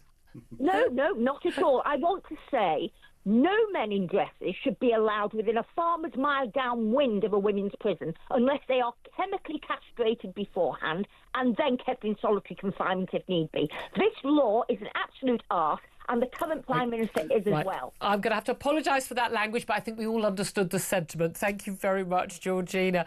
I can actually see Maya Forstetter, who's going to be our next guest, chuckling away at that. Can't wait to hear what she has to say. We're going to take a quick break. Then we are going to be hearing from the Executive Director of Sex Matters, Maya Forstetter, a fantastic campaigner on this, about how on earth every single public institution, frankly, lots of our private ones as well, have been captured by this gender ideology that puts feelings above, well, facts. This is Talk, the home of common sense.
Across the UK, on DAB+, on your smart speaker, on your smart TV, and on your side. This is Talk. This is Talk, the home of common sense, with me, Julia Hartley-Brewer. Since the moment I got up this morning and saw this story about this report that has been sent to the Home Secretary, Yvette Cooper, basically saying, can you record biological sex where it matters rather than what gender someone thinks they are, because it matters for crime stats. It also matters in the health issues, happens in education, matters in so many different circumstances. The person I most want to talk about it with was Maya Forstetter. I'm delighted to say she joins us right now. She's Executive Director of Sex Matters, a campaign group for, let's face it, sanity. Maya, what did you make of this report when you saw it? Explain how significant this report is. It's hugely significant. It was commissioned by the last government, but it's been published by this government, by the Department for Science, which is responsible for data. And it's already been welcomed by the Secretary of State for Health, Wes Streeting, who says that he will act on it in the health and social care system, which is, one of the most obvious places where sex matters. Yep. But as you say, it exposes how government departments across crime, education, every government department and health, obviously, is recording gender identity instead of sex. And so it needs a government-wide solution. And the thing is, in no other area of life do we record what someone's perception is. Like, for instance, you know, I'm 56, but, you know, I feel 23. I can't put on an official form that I'm 23. Well, that's a lie. That you'd be giving incorrect information. But if I perceive that I am actually a man trapped in a woman's body, that's absolutely fine, Julia. Thank you very much. We'll take note of that. I mean, that's the absurdity of this. And when you actually point that out, if I chose I identify as a black woman, not a white woman, that probably wouldn't be considered acceptable. But for some reason, when it comes to men and women, we've accepted, seems large parts of our institutions, that is okay. But the importance here is about data, isn't it? We had the census in 2021, which was asking about gender, and there was a legal case about that. We've got crime stats, which are now showing this huge spike in violent and sex crimes by women because they're being recorded as being carried out by women when actually they are men who claim that they are women. And we're seeing health screenings, prostate cancer screenings for men, apparently not being sent to men who now identify as if they're a woman because, well, they're not men, are they, officially? On their documentation, they're women, even though they've still got prostate. And women who now claim that they're living as a man, not being called up for cervical smears, for mammograms. And this is life or death stuff, isn't it? It really is. And there were things in there that were quite shocking, that a parent can change their child's sex from a baby, and that there are cases of this happening. And when they change your sex in the National Health Service, they don't just keep your records and change your sex, they change your national health number. So they give you a whole new blank record, and then in theory they transfer your data over, but they might well, they have to print it out, scan it, put it back in again. So they're losing people's data, including children who have turned up at A&E with self-harm and so on, and that information's not getting back to their GP because their GP's records have been changed. I mean, and we've seen this even with doctors' records. It's been in the news recently, where doctors, when they change their gender identity, the General Medical Council, which keeps a record, from the moment you qualify, you are this person with this registration number, and if there are any complaints or disciplinary proceedings against you, concerns about your ability to safely work as a doctor, those miraculously disappear in the same way as your criminal record could disappear once you change your legal identity.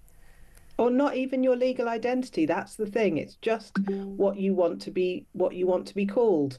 And so the one of the shocking things in the report is the police national computer, where they allow people to record themselves how they like, and they recognise that means that they might arrest somebody and not realise the previous things they'd done because they couldn't link their identity to their previous name and sex. And that's whereas if I just changed my name to Julia Smith, there would be a record that I was previously called Julia Hartley-Brewer, and they'd be able to check my record.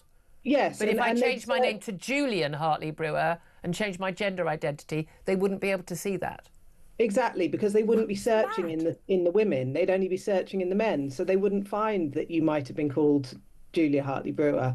The implication of this is really serious. It's not just for data and research and screening, it's for individual safety. And I hope the government is going to now see that it's common sense. They need to solve this. Well, I mean, it sounds like Wes Streeting, who has been pretty sensible a lot of this stuff, or once in office, about this. But we still know that Yvette Cooper, it would appear less so. But we do know, we're talking about institutions across the board, whether it's the police, the police college, the judiciary, schools, every single government department, the health service, across the board, these institutions utterly captured by this ideology. It's interesting, we'll hear a lot of Tories criticising this in the coming days and weeks. We've seen quite a lot of that since, because they've suddenly gone, oh, this is terrible. Oh, when did this happen? Yeah, well, you lot were in charge. That's when this happened. How did it happen, though? Because how did we go from a completely sane world where we all knew there was male and female, but there were some men who liked wearing dresses and some women who'd rather live a man's life. And none of us were really bothered about it. It didn't really matter to us. We live and let live is how most British people live, I think.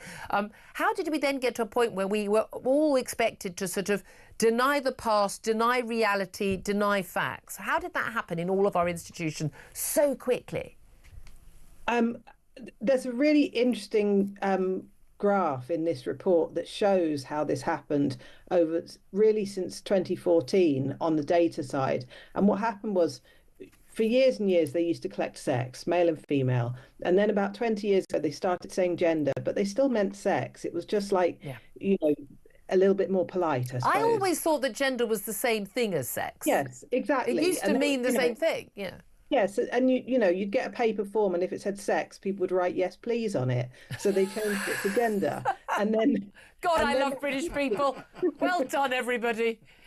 But then it shifted from gender to being gender male or female to being gender male, female, other, prefer to self-describe, and that means you've switched out sex for gender identity. You're no longer collecting sex. You're collecting this other thing. And nobody had decided it. It was, you know, it's been done on hundreds of tiny decisions within organisations, with people wanting to be kind, with people. Do you think the motives were good then? So people just wanted to be nice. I think some people wanted to be nice. I think people were definitely driven by Stonewall telling them to do this and getting Stonewall points, which the civil service should never have done. They should have followed the law. They should have followed science. And just to clarify, people who've been blissfully unaware of this stuff, Stonewall is obviously an organisation that was so important in getting gay rights. When gay and bisexual men and women did not have equal rights with straight people. The fantastic work that they did, fully supported all of that, rights to marriage, civil partnerships, and you know, adoption, all of that. I couldn't be more behind all of that. But that was about getting rights for people who didn't have the same rights as other people, were facing massive discrimination in the workplace and elsewhere. And then basically, once all those rights were won, Stonewall kind of figured, oh, we need another cause. And it turns out that trans was the cause. But again, trans people didn't have the same rights as everyone else, did they? Well, everyone has the same rights to have their... I mean, everyone has a sex. Whatever else you call yourself, everyone has a sex. And everyone's sex is needed, particularly for their own health care, but also for, you know, single-sex services, sport, for example. I mean, the good thing is the government's got this bill going through right at the moment called the Data Bill. Yeah. And the aim of the Data Bill is to make sure that people are able to access and use accurate data about themselves. So they could fix this. They could fix this once and for all. And that's Peter Kyle from the Department of Science who published this research and now has the solution in his hands in the Data Bill. Well, that would be useful. But I say, just coming back to Stonewall though, huge number of organisations, government departments, pretty much every non-government organisation paid for by taxpayers, most public institutions, and many private firms, big and small, basically paid Stonewall, this organisation, and other trans ideological pushing organisations to basically give them a big tick to say, yes, it's sort of like, you know, your kite mark, wasn't it, for being a trans ally. And you had to prove that you were doing lots of different things. And there was a checklist of things. And you paid, I think, was it $3,000 or something? They got a lot of money, a lot of income from this. But businesses had to do this to get this little kite mark and approval and be on this list from Stonewall. And pretty much everyone, for some reason, decided they needed this. Yeah, I mean, lots of universities, public bodies, police, fire service, and big corporations, mainly the government departments have come out of it now, but there are still lots and lots of employers doing it. Stonewall have said that 25% of the UK workforce were working for employers that were part of the Stonewall scheme. Wow. They'd signed up to it thinking this was the right thing to do, this was about equality, and they ended up destroying the integrity of their data and of their system and forgetting about other people's rights. Yeah. And that's the thing, I mean, when it comes to someone who is trans missing out on being called up for a screening for their particular sex, in terms of prostate or mammogram screening, that they're losing out. That is a life or death matter. But when it comes to certainly criminal and criminal justice situation, that impacts other people. So you know what? It's our business as well. What hope do you have that this government is going to take action on this, given that we still have a Prime Minister who quite bizarrely thinks that 99.9% of women don't have a penis, but seems to think that 0.1% of us do, which is some 30,000 of us apparently? I I'm feeling optimistic this morning. I think this report lays out so clearly that this is common sense. I think the fact that the health minister has responded today is a really good sign. And I think because data is digital now, you can't fix it in one place and leave it inaccurate in another place because it all mixes together. You have to fix it across all government systems in order for us to be able to trust them. Yeah. Well, I like your optimism. I'm going to keep my fingers crossed. We'll see. My forward said, again, you know, you're my hero, a wonderful campaigner on this issue. Just, you know, you only just have to have a little bit of sanity, a little bit of common sense to be a hero on this. Executive Director of Sex Matters, Mayor Forster, thank you. Philip Ingram, your reaction to that? Well, you know, it's another example of where we're allowing, and it's not gender ideology. We keep talking about ideology. It's militancy. Yeah. And we have to get back into militancy, and we shouldn't let militants dictate so much around policy and everything else. We never used to let these people control our institutions before. Why now? Well, yeah, that's the big question to ask across government. Absolutely. 11:47 is the time. We're going to take a quick break. Then we're going to be talking about whether or not foreign nationals, like, you know, for instance, Elon Musk, should be allowed to donate to political parties here. We'll talk to Isabel Oakeshott, Talk's international editor, about that. Up next, this is Talk.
Welcome the comments, and at the moment we're finding that there's broad agreement in the UK from all sorts of different sides of politics and spectrums of belief that we do need to have this really serious conversation about how we're raising young men and what sort of future that we're enabling them to have for themselves and enabling them to take part in for the rest of society.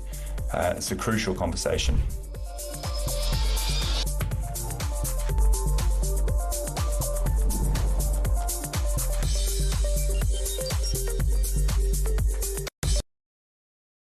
Across the UK, on DAB+, on your smart speaker, on your smart TV, and on your side. This is Talk.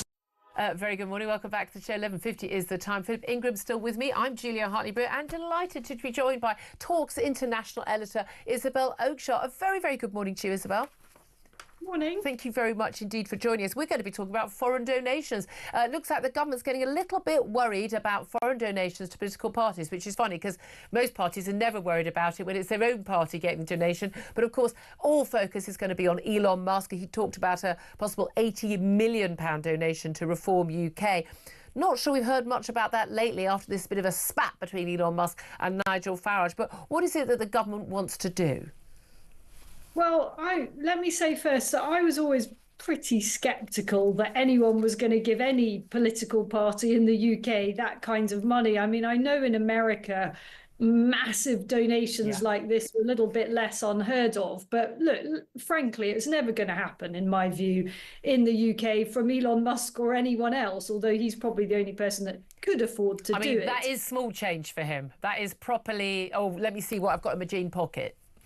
I'm struggling to get my head around the idea of any millions being small change, but you're right. And Labour themselves have accepted donations in the past from companies. I was just looking at this. They received a £4 million donation from a hedge fund based in the Cayman Islands, the kind of thing that they would get very hot under the collar about if it was to another political party. I do actually have some sympathy with the principle of just being a bit careful about people who have no skin in the game trying to influence what goes on in our country. Yeah, I would certainly argue, I'm quite happy and have done for years, I think only British nationals, British citizens should be allowed to donate. I really feel very strongly about this, but also, I mean, the way Elon Musk would be able to do it would be he has companies here in the UK, and therefore it would be his company that's able to donate. I would limit both companies and individuals to very small donations, 5,000, 10,000. But I realise the implication of that is, well, people are going to have to get funding somehow. But I do worry about big business and about a very small number of millionaires and billionaires getting to have such a say over what happens in our political system. Well, I agree with some of what you say, and I disagree with other bits. And in a sense, I might be a bit inconsistent on this. I mean, I should say from the start that it is incredibly hard for political parties to raise money, all of them. I mean, less so for Labour because it gets its subs from the trade unions. And, you know, there's a real question there. If Labour wants to limit and put a cap on donations, and this has very much been speculated that is the way in which this administration is going, that they're interested in potentially capping donations to, say, £100,000, which sounds a lot to most of us, but is not a lot in terms of political operational costs. How about the unions? I mean, they give literally millions. Labour will say, well, they're each from individuals giving whatever it may be. And there was a change in law. You had to opt in or opt out rather than it automatically being given. But it's still one organisation. So I think that raises some questions. It's all very comfortable for Labour because they have that funding stream. 100,000 really doesn't go very far for a political party. It's a couple of salaries. It's, you know, a fraction of a rally. It's nothing. And having been on the inside of the misery of getting people to part with their money for political campaigning, I slightly shudder at the thought of such a modest cap. Well, there is that also. I mean, I think back to what, you know, with the in 2016 and the referendum for leaving the EU, and actually, you know, Aaron Banks's money was absolutely crucial to fund Leave.eu. By the way, it wasn't Russian money, everybody.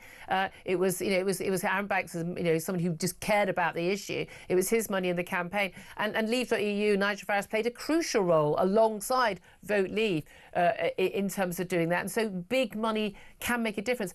I just like to get to a place where we are not following America down that route and you had individual donations. But we know, certainly in America, I mean, you're looking at, you know, billions being raised in some cases. I mean, we're very far from being anything like America in truth. The only parallel I would see, and I find it very distasteful, is that people can effectively donate multi-million-pound sums in exchange for a peerage or a knighthood. Of course, no one spells it out, but we all know that that is exactly what happens. Or you can give a big bag of cash to the now king in a carrier bag, and then you could do that. You could do that. I remember that story. People will deny that it happens, but it is absolutely still the case. And donors give money with that specific expectation, not to the Reform Party, I should say, because the Reform Party is not in any position to dole out gongs, but the government is, and as is the opposition party. And this well and truly happens, and I think it's incredibly distasteful. But I don't think we should also consider giving money to political parties, whatever the party, whether it's the Lib Dems or the Greens or the Tories or the Labour Party or Reform, whoever it may be, is some kind of dirty activity. And we do in this country, don't we? It is seen as quite dodgy to do that. I was like, why are you giving them money? It is actually made very difficult for people to do. There's a whole very boring implication for inheritance tax, which has stopped a lot of donors giving. And there's an assumption that there is an agenda there, which is, of course, not helped by the fact that in some cases there really is an agenda, i.e., please, can I have a peerage? But for many people who give money for political parties, particularly those who give small amounts, it really is their way of saying, I want to do something. How can I do something? And you've only got one chance every few years to vote. What else can you do? But you can have an impact there. What do you make of Nigel Farage, the leader of Reform UK, saying that he's not going to be in Commons? He wasn't at PMQs yesterday. Not that anyone learns anything useful at PMQs most weeks, frankly. But he'd be off campaigning around the country and then disappearing off to the States, we understand, according to the Mirror, to go and attend a MAGA Trump fundraiser. I think it's $450 a plate fundraiser. I mean, he's off fundraising in America. Do you think that's just with a fingers crossed bid to try and get some of that money back? What's the criticism of him, in your view, for doing this? Is it that he shouldn't be in America because he should be in his constituency? Yeah, I think that's the line the paper is taking. There's a constant line at any time Nigel Farage is doing anything other than sitting in the chamber or sitting in his constituency. That's an issue. I mean, no one seems to have a problem with, anyone else going off and doing other things, but that's the line of attack. Yeah, I mean, it's not as if voters, those who voted for Nigel Farage in Clacton, didn't know that he has pretty strong ties and interests in America. He's not hiding that fact. It's part of who he is and what he does. And it's useful to the UK that we have an elected representative in Nigel Farage who has these very, very strong links with the Republican Party, and if not always a hotline to Donald Trump because the president is rather busy, certainly to very senior figures around him. So I think that is in the national interest.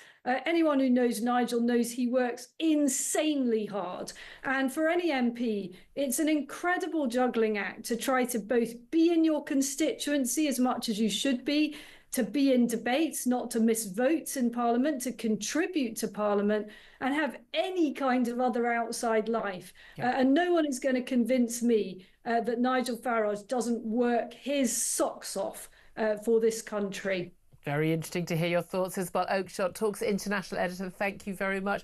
Philip Ingram, foreign donors to political parties? Well, it all comes down to influence, foreign or domestic donors. I know of a domestic donor who gave an awful lot of money to a particular party to further the business interests that came in and to get a knighthood out of it, and did just that. And exactly, and also you get access. You get to the more you've given them, you get to sit next to the Prime Minister or a junior minister, one of the fundraisers, and you get access. You get to have that one-on-one conversation with them, which us ordinary mortals don't get to do. Yeah, and in some ways you can see why people do that. In other ways, it's wrong. It leaves a bad taste in the mouth. Yeah, you need to kind of separate it. But maybe if more, us ordinary people gave money to a political party that we thought represented our views, that we could, you spread out, you democratise it. I just don't want anyone, because they're a billionaire or a millionaire, to have more say in our politics than I have as someone who's just got one vote like everybody else.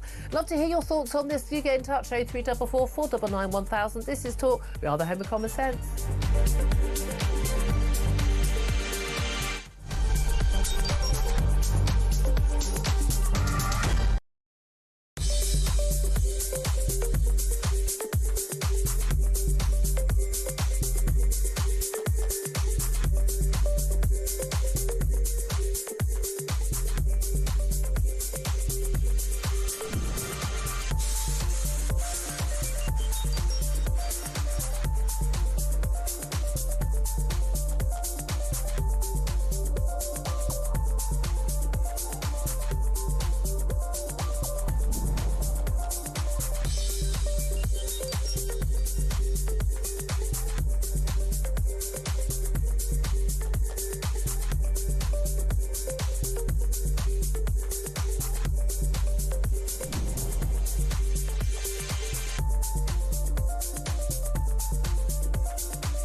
the UK.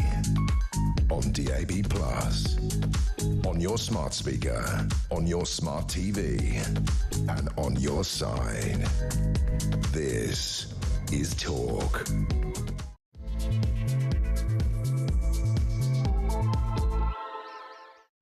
This is Talk, the home of common sense, with me, Julia Hartley-Brewer. Thank you very much indeed for joining me. We are, of course, the home of common sense, whether you're listening on DAB+ radio or on your smart speaker, watching on YouTube or on your connected device. It is great to have you join us here at Talk. I'm with you all the way till 1 o'clock. Philip Ingram, MBE, former senior military intelligence officer, is still with me. Just breaking news in the last couple of moments, the Bank of England has announced their latest situation on interest rates, and the base rate, the Bank of England, has been held at 4.5%. So good luck, everybody, with your mortgages. Anyway, let's also talk about the government privately admitting that Britain's rush to net zero risks wiping 10% of economic growth by the end of the decade, triggering a financial crash. This, of course, after the opposition leader, Kemi Badenoch, pointing out that, the net zero target is impossible to achieve and could bankrupt the nation. Is everyone finally waking up to the madness? Plus, the former Chancellor Jeremy Hunt, who backed Remain in 2016, he's said that the impact of Brexit on the economy has been overly exaggerated. You don't say, Jezza. You don't say. Saying the move has had much less impact on exports to the EU than previously thought. Oh, that's weird, because all the experts said something and they turned out not to be right. Who knew? Plus, France is going to issue survival manuals to prepare citizens for invasion and any other imminent threat to the country. The new 20-page booklet outlines a range of safety measures in the event of both military and natural dangers. Should we do the same here? And climate change can be used to teach children about race. A national curriculum review has been told. Guys, I know everyone thinks it's all over because Trump's got in the Oval Office. It's going to get a lot worse before it gets better. Our children are being ideologically absolutely indoctrinated in their schools, and if you don't think your kid is, you just ain't been paying enough attention.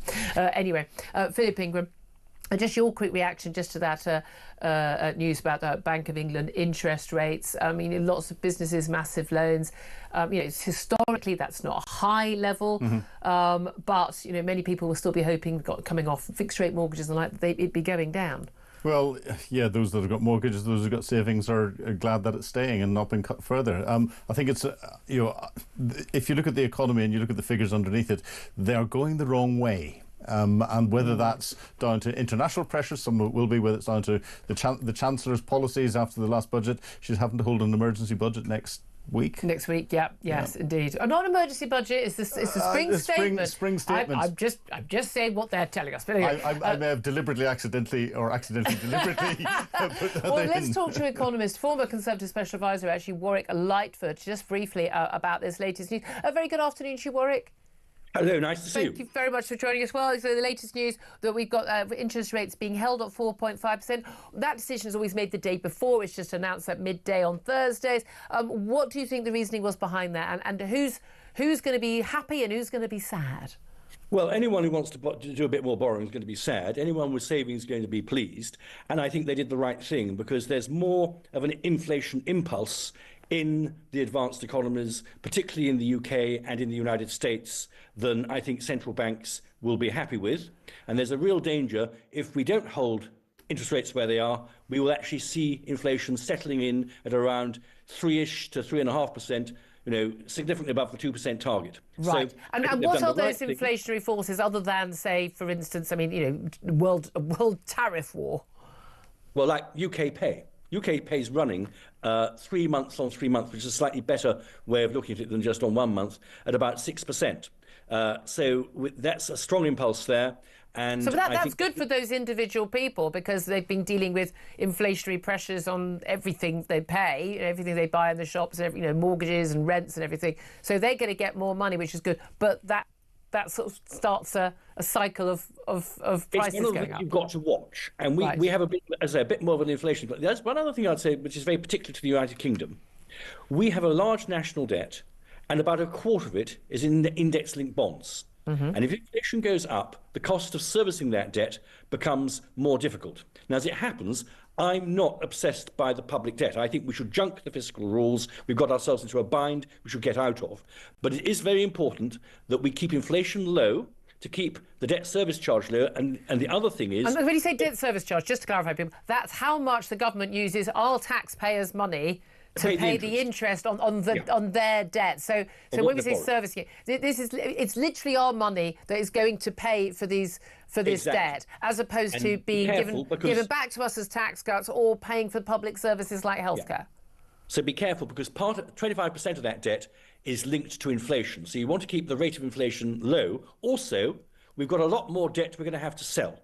And if you are a bond investor, the main thing that puts you off buying debt is if you know you're off to the races with inflation. Right. That's what happened to Britain in the 1950s and 1960s, and we should keep the inflation low.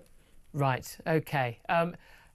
Are you genuinely feeling hopeful or worried about the economy, given that we had that, as we're always told by the experts, an unexpected 0.1% fall in economic growth in the latest figures? We've got the spring statement, or people are saying the emergency budget next week. How worried or how relaxed are you about where we are going economically overall? If you look at the labour market statistics that came out today, now there are all sorts of complications about their accuracy at the moment, but broadly it's the story of quite a strong labour market. There's not too much to worry about there on a sort of 1 month to another basis. The economy is slowing, but I think the economy has got to slow to get inflation back to around 2%. Yeah. We're now in a slow growth period, and none of us, including me, have got any clever ideas of how you go and speed that up. And anyone who says, oh, I know how to grow the economy, well, I very much look forward to a short essay telling me how to do it. Because I would certainly say, not what we're doing now. No, I don't think putting up public spending and putting up taxes is a help. But the truth is, we economists are not very good at knowing what drives growth. Yeah. I mean, with all due respect, you always say, if you ask 10 economists their opinion, you'll get 20 different opinions. I mean, they'll be different again. And you're very good at looking at what's happened in the past and telling us why it happened, but bizarrely bad at predicting what will happen in the future. No offence. No, you're quite right. And often we are pleasantly surprised when we're quite pessimistic, and vice versa. Yeah, it's very bizarre, isn't it? But there we are. It's so good to talk to you. Really, I appreciate your honesty on that front. Warwick Lightfoot is an economist, former Conservative Special Advisor. Well, look, let's talk now to Baroness Kate Hoey. She's an independent peer, former Labour MP. A very, very good afternoon to you, Kate. Good afternoon, Julia. Thanks for joining us. Just your thoughts on the economy, because again, we talk so much about some individual policies like, benefit reform or defence spending or the NHS, but actually none of that is possible. None of that it can be paid for unless we've got a thriving economy. This government came into power saying growth #1 policy. That's our main driving force. We're not seeing any growth. We're seeing rising inflation with interest rates not coming down as many would have desperately hoped that they would. We've got apparently this fiscal headroom. This stuff's all completely made up, by the way. Next week at the Chancellor's spring statement, where she's going to basically have to make some more cuts or put taxes up to basically balance the books. What do you make of where we are economically and what we do about it? Well, like everyone, I'd like to see us having real, genuine growth. And, like your previous interviewer said, very few people come up with really positive ideas of what we can do. But certainly what's happening at the moment, I mean, you don't need to speak to economists to talk to just people about in their ordinary lives, how they're seeing their lives not improving at all. And things are getting worse. And of course, we've seen all the various things that the government has brought in, which is making people poorer. And I worry a little bit about next week, because I don't think we're going to see anything that's going to be very positive for people's income and livelihoods. And we are probably going to see maybe some increases even in tax, which so I think self-tax is often, it's about the thresholds. They don't announce an increase, but actually more people end up paying higher tax. No, but I think, anything that they do next week will not have been in their manifesto. And of course now, I think the Prime Minister will have always behind him the possibility of being able to say, well, we are trying to work with the rest of Europe. We want to help Ukraine. All of these things are going to cost more money, and if we want to defend our country. So they'll always come up with excuses. But, people are beginning to feel that, at the very least, what I'm pleased about is that there is beginning to be a real debate about net zero. And that means that, of course, we can look at some of the ridiculous things that have happened in order to push that target of 2050, which now we're hearing is definitely not going to be obtainable. Oh, no. Isn't that funny? I don't know where they got the new data from, because this has been obvious since word go. And obviously two developments on that this week. One is the Tory leader Kemi Badenoch coming out and saying in a speech, look, this is an impossible target, and it's been 2050, nice round number, round year, picked from thin air, and it will bankrupt us. And yes, everyone says yes, we all want to have cleaner, environment, blah blah blah. But at the end of the day, this is just going to impoverish us. Again, tell us something we don't already know. She certainly wasn't saying that during the leadership campaign. But I welcome any sinner who repenteth. Although I think privately she's been probably very sane on this all along. But now we've got this new report, actually a government document admitting that the mad dash to net zero risks crashing our economy and causing untold problems, could even bankrupt us. But we've known this. Philip Hammond, a man for whom I do not hold a torch, a leading Remoaner, who tried to undermine Brexit negotiations after we'd voted to leave the European Union when he was the Chancellor of the Exchequer, who frankly I still think should actually be charged with treason. I genuinely believe that. He did a report in the Treasury saying it would cost trillions for us to achieve this, and still the governments and still the opposition went along with it. No, I think now we're certainly seeing the Conservative Party being pushed very strongly by the threat from reform, and of course, reform has always had a very cynical, view on the whole net zero issue. And that's not to say, nobody is saying, and Julia, you've covered it a lot in your programme, nobody's saying that we don't want to try and become more environmentally friendly and not to be wasting and not to be doing things that we know are definitely going to, destroy things in the future. But it's the way it's been done, and the almost ignorance that has been pushed, and anyone who said anything different has been treated as some kind of pariah. Climate denier. Climate denier, and just like we all were over when we said, look, really, Brexit is not going to cause the country to collapse, when people were saying nonsense. Of course it is. And now, interestingly enough, there's another report out which is basically, Jeremy Hunt himself has been saying now that actually things were exaggerated. There was too much hype. No. I'm shocked to hear that, Kate. That could never have happened. It really is quite, and I think it just shows that if you kind of wait long enough and you're confident about your opinions and you keep pushing and you keep campaigning, ultimately people will realise that. And I do really welcome now that we can have a genuine debate about the whole net zero, and the whole idea that we're not going to be able to have anything other than electric cars from 2030-ish, I think. Yeah. It's never going to happen. I know it's never going to happen. So why are we still pretending it will? Yes, but we're pushing that, and we're actually worrying and frightening people too, because they're all thinking, well, how am I going to get a heat pump? I haven't, how can I afford that? Yeah. How can I? All of these things. Yeah. And maybe what we'll see at the next reshuffle, and I think it would be something that would show that the Prime Minister was listening, is if the Energy Secretary was perhaps moved to a slightly different position. Well, I think ousted completely. I think Ed Miliband is completely and utterly deluded on this stuff, but there's no evidence to show that Keir Starmer isn't at all as well. And the thing about these things, it's not just, OK, well, let's wait it out. Apart from the fact that we have impoverished our nation, weakened our ability to be energy secure. That's why we were so badly hit by the Ukraine war, because we were so at risk of international gas prices and energy prices. America wasn't anything remotely as badly hit, because they'd been, while talking a good game under Joe Biden, they have been drilling, and they have become the biggest, and fracking as well, the biggest oil and gas producer in the world.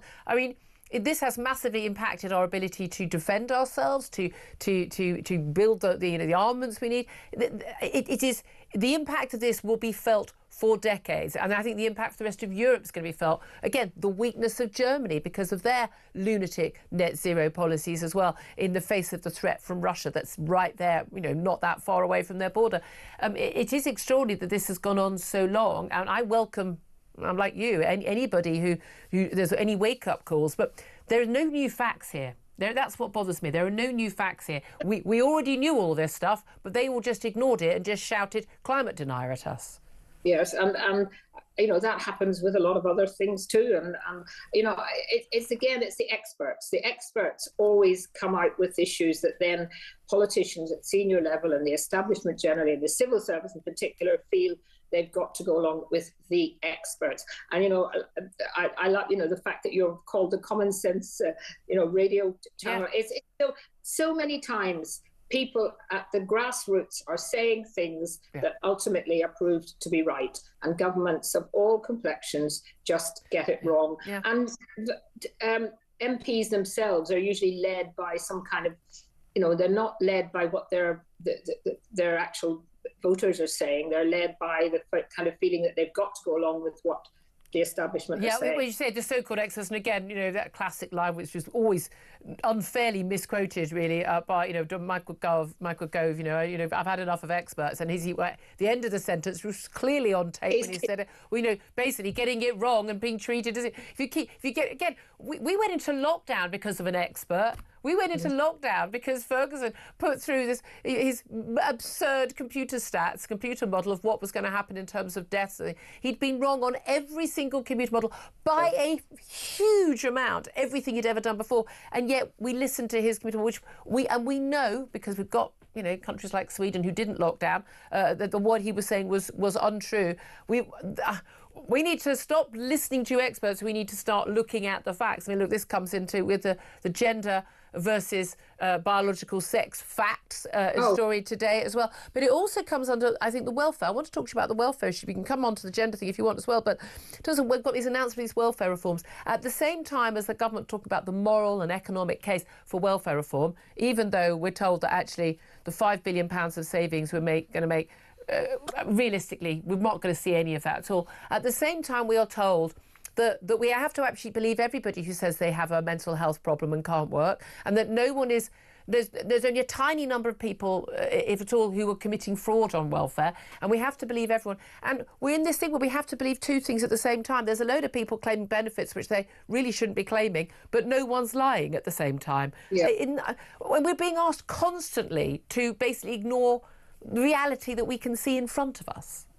Well, it's a bit like no one could ever criticise the National Health Service because, you know... Because it's perfect. Otherwise it looks like you want to get rid of it, which is nonsense.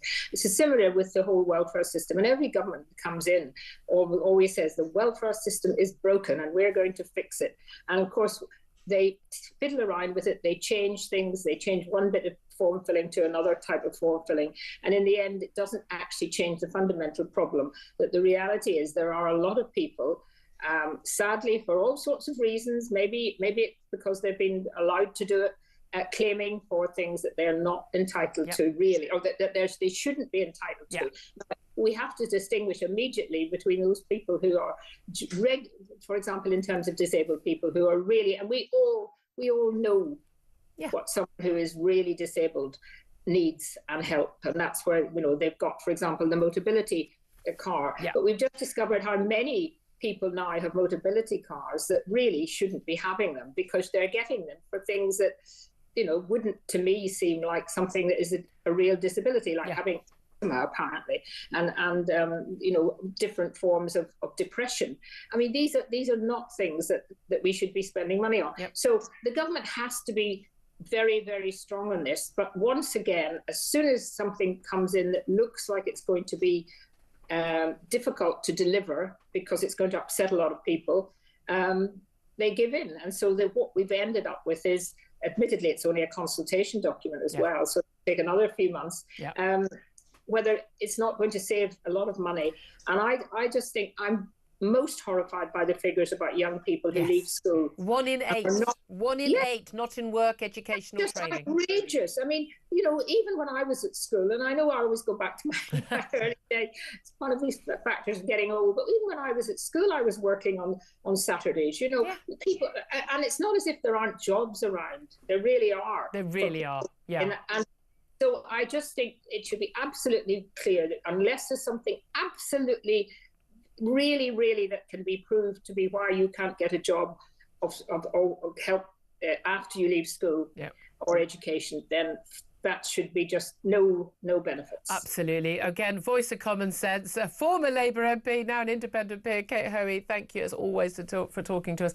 Philip Ingram. I mean, I can't believe there aren't most people who think that, including most Labour voters. And we had all that hand wringing on the welfare issue, that hand wringing on Labour benches, and Diane Abbott's and John McDonnell's and others who basically were just. I mean, they bankrupt the country tomorrow quite happily by sort of everybody should be on benefits. They want everyone on this sort of you get what's that thing when you basically get paid for doing nothing at all? You're basically just a minimum income guarantee and things. And they're living in cloud cuckoo land economically. But even just with the demographics, we simply can't afford to have all these people not working, not only paying them. They need to be working and paying tax. And to be able to afford, if Warwick as an economist can't describe how we can improve the economy and all the rest of it, then God help us. Isn't our Chancellor an economist? But we do know what works. We know lower taxes incentivise people to keep more of their income, or things that encourage people to set up businesses. Yes, it's growth is generated by business, small businesses, and but making it easier for people to hire people. But unfortunately, also that also means you need to make it easier for people to hire people. And they think, well, look, we want to hire you for 6 months, but we don't know if we've got business in another 6 months, so we're going to put you on that contract. I'm sorry, those are the things that mean that people actually do get a job. And this is where our current Chancellor, who is also an economist, is getting it wrong, because she's hit businesses very hard. Coming up, I want to get to some more of your calls on anything. You can call it, as you know, about anything we want to talk about, but we are talking particularly about this criminals, even rapists, being free to pick their own gender as the government refuses to force the police, the courts to record biological sex. Is also an issue in the NHS, in academia, in pretty much every institution. A new report issued to the Home Secretary and other government ministers today, so late last night, basically saying, we are no longer recording facts, we are recording fiction, and it is affecting our international and our criminal, our health, and every other bit of data. Downing Street have been in a press conference with journalists, and Downing Street has said it is common sense for public services to have accurate information on biological sex when it comes to healthcare. We know the Health Secretary, Wes Streeting, has said he will act on this, but the Prime Minister's official spokesman said it's absolutely vital that public services across the board have got the right and accurate information and data when it comes to this topic, and this is particularly important when it comes to biological sex. For example, in healthcare, it's just common sense, says the official spokesman. I hope someone has asked just for an update on whether or not the Prime Minister does or does not think that 0.1% of women in this country still have a penis. Because if he still thinks that, then that explains why we haven't got sanity. But we didn't get it from the Tories either. Well, exactly. No common sense at the top and at any time. No, indeed. Or in their pants. But there we are. Anyway, we're going to get to your calls in a few moments. Lots more coming up, including, and this, I have to say, this really is extraordinary, the French people being issued with a survival manual and basically children being taught at school that climate change can teach us about race. Deep size, everybody. Find out what the hell they're teaching your child at school. Trust me, when you find out, you're going to be really, really cross. This is Talk, Home of Common Sense.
£3.5 billion in public spending, infrastructure, public services, housing, healthcare, education, public transport, etc. So altogether, we have 1.2 million foreign nationals who are costing us in benefits and infrastructure investment £11 billion a year. Is that the idea of immigration?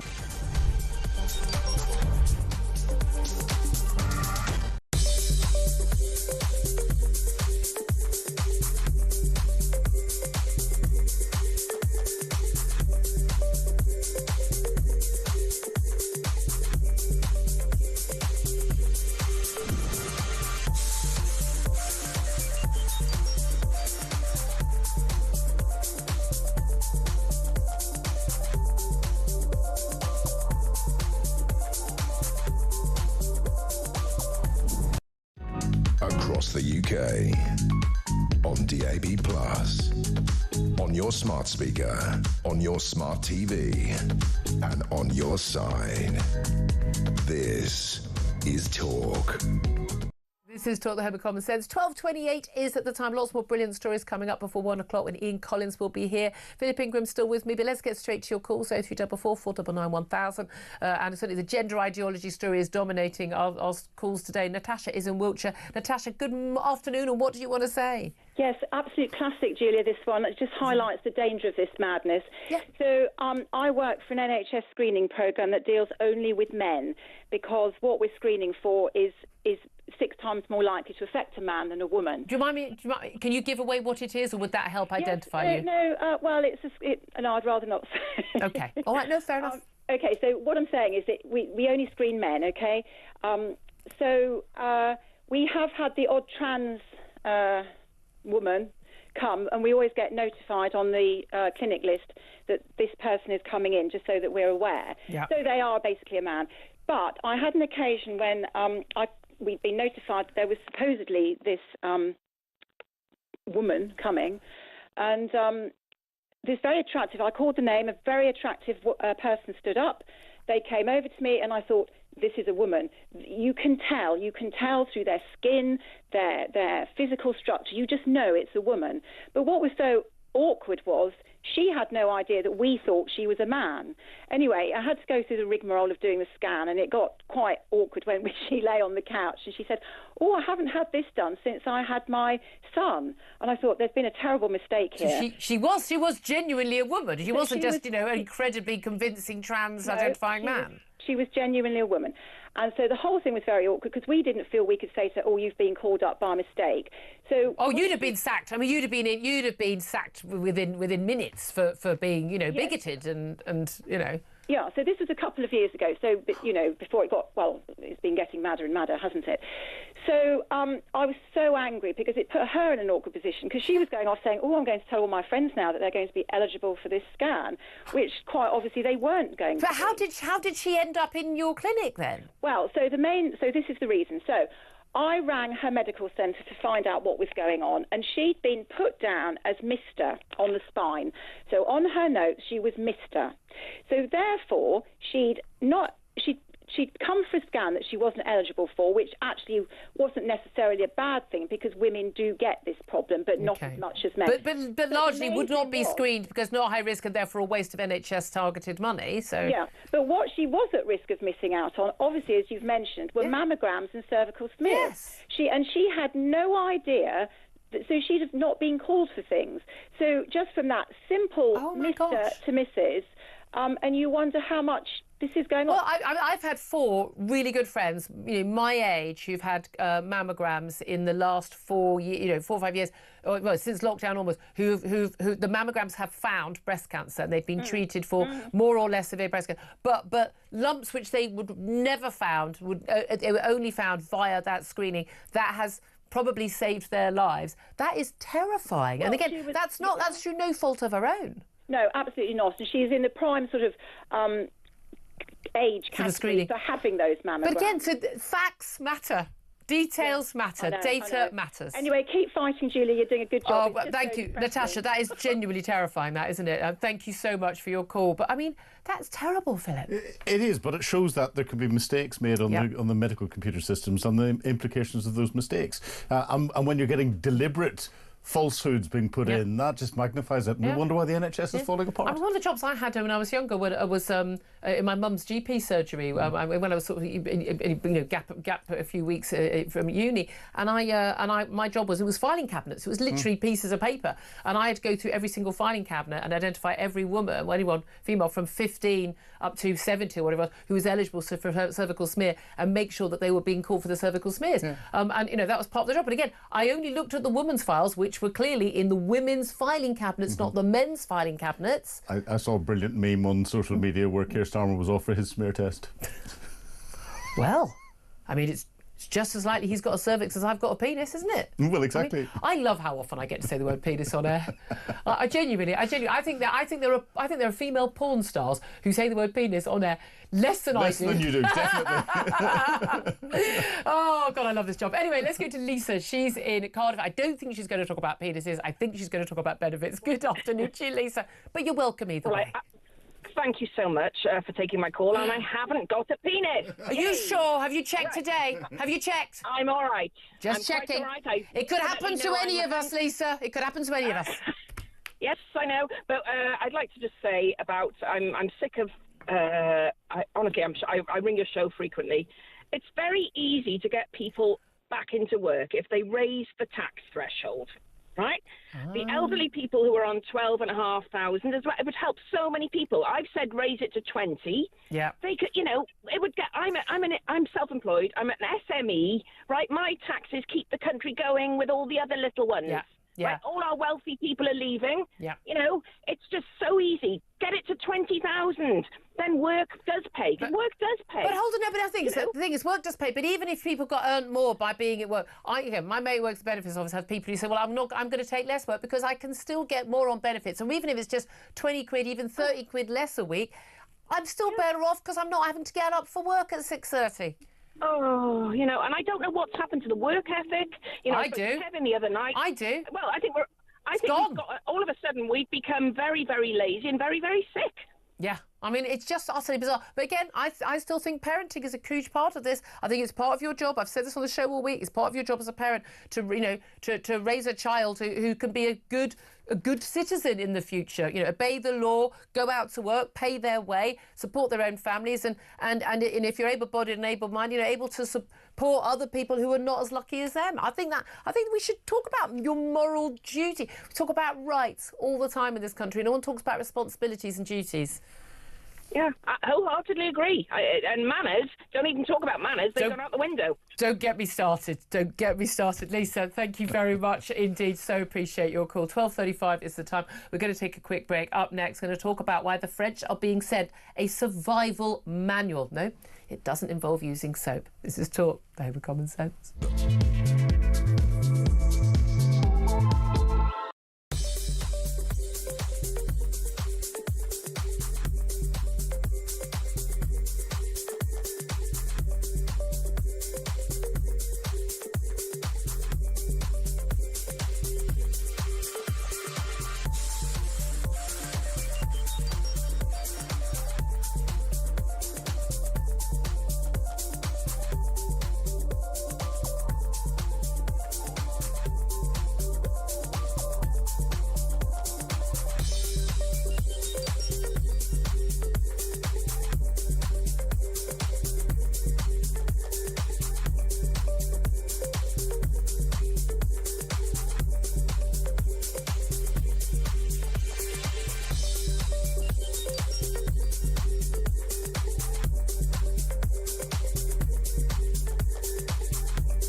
across the UK.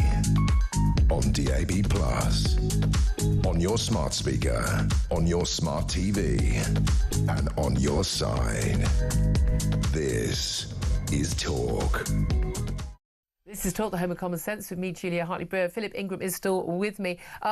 This is an extraordinary news story. This a new 20-page booklet apparently is going to be sent as a survival manual to all French citizens to prepare for invasion or any other imminent threat to the country. 63 different measures are listed to help the French in case of armed conflict or a natural disaster, industrial accident, or indeed a nuclear leak. How to protect yourself, those around you, what to do if the threat is imminent.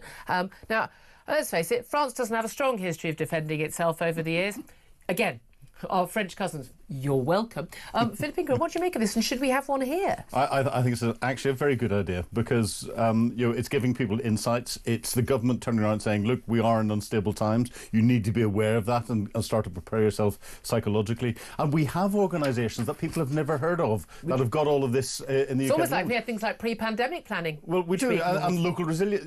They're in local resilience forums. They're in every council that there is across the country, and they've got all of this sitting there. Let's let people know Make it about public. it. OK, fair enough. Well, let's talk to Gavin Mortimer. He's a French correspondent at The Spectator magazine and joins us. A very good afternoon to you, Gavin.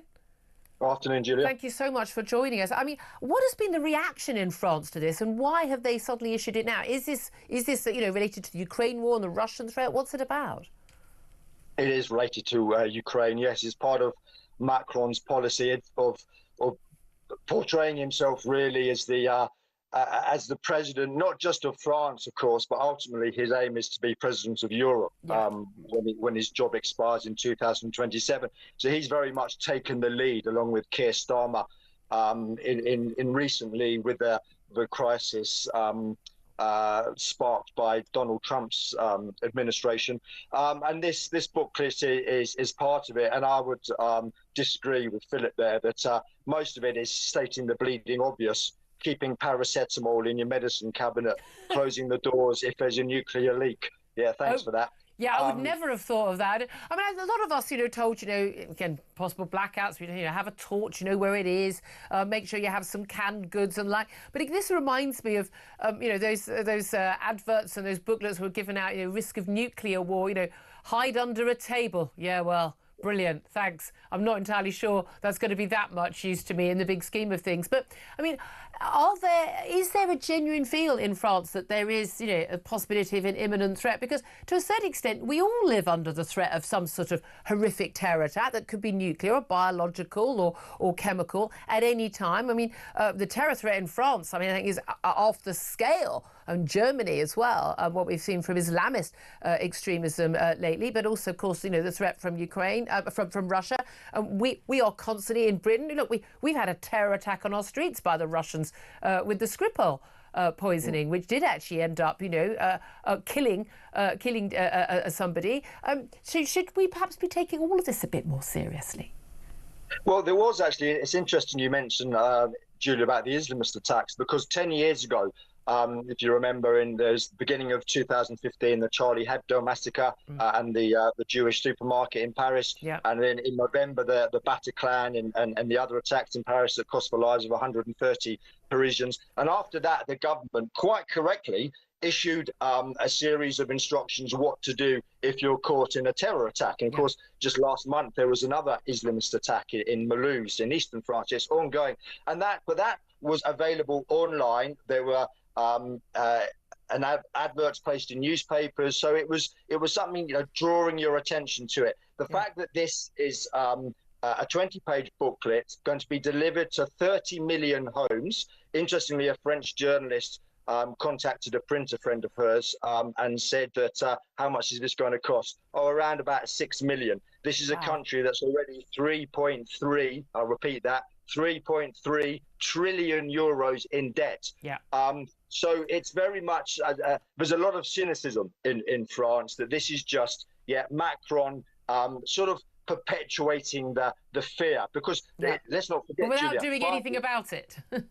Exactly, and 5 years ago, Macron, almost exactly 5 years ago, five years ago this week, he addressed the nation and he said, we are at war with COVID. And of course, France, and I experienced this, was subject to one of the most stringent draconian lockdowns anywhere in the world, which went on for over a year. You had to have a piece of paper to leave your house that you'd signed saying what you were doing. Absolutely. So that's why there's a good degree of cynicism over this. That this is Macron sort of because, of course, since his and we talked about this at the time, Julia, last June, he called this snap election, didn't work out well for him. He's lost his authority. His party is now the third largest party in the National Assembly. So he's disappeared. And really, you didn't see him much in France over the last 6 months of last year, and that was a blessed relief to a lot of French people. But of course, he's seen an opportunity now to get, because there's some what the French call reserve domains, which is defence and foreign policy. So this is his chance to really take centre stage again. And Macron, who's a consummate actor, is making the most of it. And politicians, we know, and this happens in America, it happens in Britain, in France, everywhere. Politicians love being on the world stage. They love that. The role, they're being very self-important. I think there's stuff. I'm actually very much on side with Emmanuel Macron and Keir Starmer in terms of their stance at the current time. But again, it does help, particularly, when you're unpopular on the domestic front, to play that card. One thing I'd like to come back on, though, which I'm sure I would challenge, they reckon it's a €6 million cost to print those booklets. If it was for a private company, well, if it's the government, it'll probably have cost 14 million, because I imagine the French government is as bad at procurement as ours is. Do you think the vast majority of French people will be taking note of this, or will they just be sort of going? It's like when I got the booklet about Brexit ahead of the referendum, telling me about why I shouldn't vote for Leave, paid for by the government, by my own taxes, which I tore into a load of little pieces, put in an envelope and sent to number 10 Downing Street saying no thank you to make my point. And I genuinely did do that. I was absolutely incandescent about that. Do you think most French people are just going to look at it and say, I'm just going to pop to the bakery and get another loaf of bread, thank you very much? Well, here we have a big age divide, Julia, because the younger generation, by which I mean really sort of the under 45s, under 50s, are much less deferential and more cynical because they've been exposed to the internet. And so these podcasts and other independent media, which doesn't, whereas the majority, particularly the broadcast media in France, is state-owned. So it very much toes the line. So you do get, I think it will work for over 60s who are, and of course, we know about Russia. So there is, these are uncertain times. But I think among the young people, particularly with Macron, who is just never misses an opportunity to grandstand, and you can only frighten the people for so many times. Absolutely. Gavin Mortimer, always so good to talk to you, French correspondent at the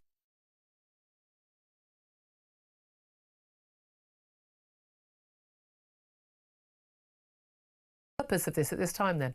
Well, I think it is just raising public awareness, and of course, yes, it's Macron flying the flag and trying to say he's that. But I do think it's important. That 6 million, if it is 6 million, is only 0.18% of the debt. It's still huge sums of money. But and there's an awful lot of people don't have the common sense to have the paracetamol and sticking plasters and a torch with batteries in the house. So you're giving people the common sense. I mean, that to they be need fair, to know. we have to have notices on bleach bottles saying do not drink and warning coffee contents will be hot. Will be hot, and again, I'm kind of Darwinian about this. This is where I grew up in a time when there was public information programs on television all the time, and you can still remember them. And the run, hide, tell that he was talking about after Bataclan is in there. Yeah. We've still got on British Transport Police. Say it sorted. Yeah. That kills me. It breaks my soul. It works really well. It does absolutely nothing. No, it really works. I've had to use it. And British Transport Police react like that. Reporting. I will always say if there's a big bit of luggage on the ship and no one's sitting nearby, I'll say, sorry, whose bag is this, please? And someone will go, I'm just flying in from Heathrow. It's mine. I go, well, would you mind sitting next to it, please, with your hand on it so we know it's yours? On that, I had to help a train manager go and find someone who'd left his bag 5 carriages away and wasn't responding to any of the calls. But it's the phrase, see it, say it, sort it. I mean, can you alert us if you see a bag that's unattended? Say it in English. But that works for crime and disruptive behaviour and all the rest of it. I stand corrected. I've had British Transport Police react very quickly, and I was most impressed. Good to know. Brilliant. No, thank you very much, Dila. Coming up, it's time now to find out how you could be with a chance of winning not just Oasis tickets at Wembley this summer and a hotel a night, but also £10,000. How do you fancy winning tickets to the hottest gig of the century? Here at Talk, we're giving you the chance to bag yourself a pair of tickets to Oasis at Wembley this summer. Plus, we're giving away a whopping 10 grand and putting you up for the weekend in a London hotel. All you need to do is text the word prize to 83338 and you're in the draw. Alternatively, you can enter by post. Once again, all you need to do is text the word prize to 83338 or you can enter by post. Good luck. 18 plus UK excluding Northern Ireland. Enter by text for £2 plus one standard network charge by 11 p.m. on the 7th of April 2025. Or post your name and number to Oasis Competition, PO Box 3190. Colchester CO2 8GP to arrive by 5 p.m. on the 10th of April 2025. Full terms and conditions at talksport.com. This is a News Broadcasting Network promotion. Good luck to you for that. You don't want to miss out on that. Up next, going to take a quick break. Then we are going to be talking about why climate change could help us teach about race. Could it really? This is going to blow your mind. That's up next. Philip's already chuckling. This is Talk.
Are you saying you're expecting the Tory party to do well in the local elections? Because the polls are not suggesting that. We do know that this set of elections will be difficult because we're coming off the high watermark of 2021, where we gained an extraordinary 65% of all seats up for election. So it's going to be very difficult to meet that.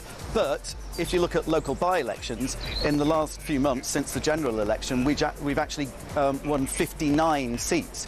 To give you some idea, Reform, for example, have won 12.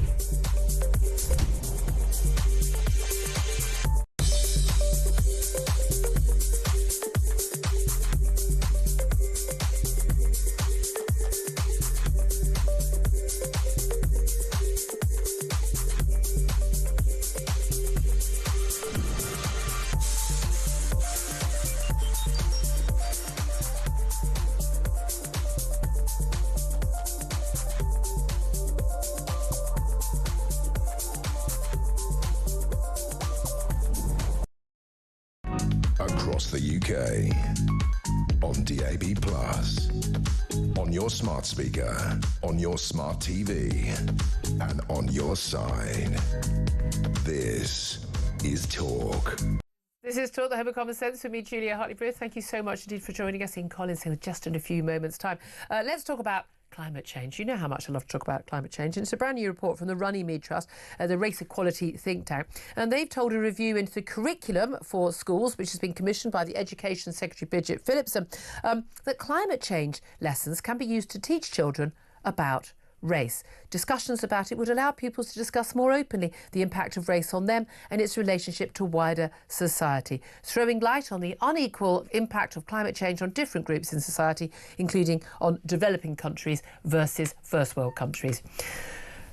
Let's all have a deep sigh.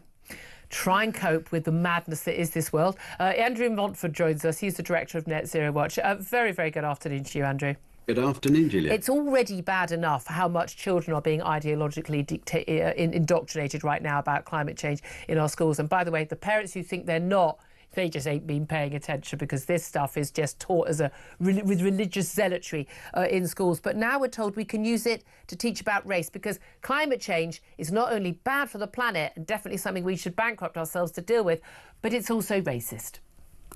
Yeah, I mean, it's absolutely bonkers, isn't it? But I mean, you're quite right. This has been going on for many, many years, and climate change is it's everywhere in the curriculum. It's in every single subject. I did a paper on this probably 10 years ago.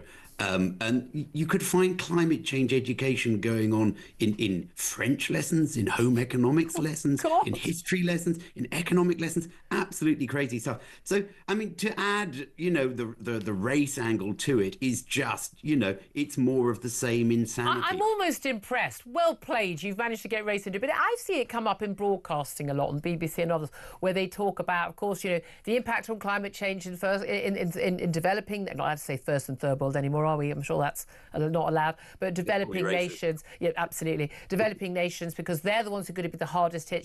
Bangladesh, apparently, no one knew about this before. Apparently, Bangladesh, being underwater, apparently is all to do with climate change. Half a year, it has always been. 'Twas ever thus, but nevertheless. And every single phenomenon that is either, anywhere related to natural disasters is always instantly attributed to climate change, even when there's simply no evidence of it whatsoever. And when you've got people like the Secretary General of the United Nations, Antonio Guterres, I mean, openly stating, mad, hysterical Greta Thunberg type stuff about, the world is burning and we're all going to die and drowning, burning. It alternates different weeks. But often using an example the other day of a country where this home has been destroyed by climate change because the water levels are rising, and it was nothing to do with that. It was to do with an earthquake. Yeah, I mean, these stories do the rounds, don't they? But they usually turn out to be nonsense. I mean, you mentioned Bangladesh. Bangladesh has been doing extremely well by just ignoring the climate change hype.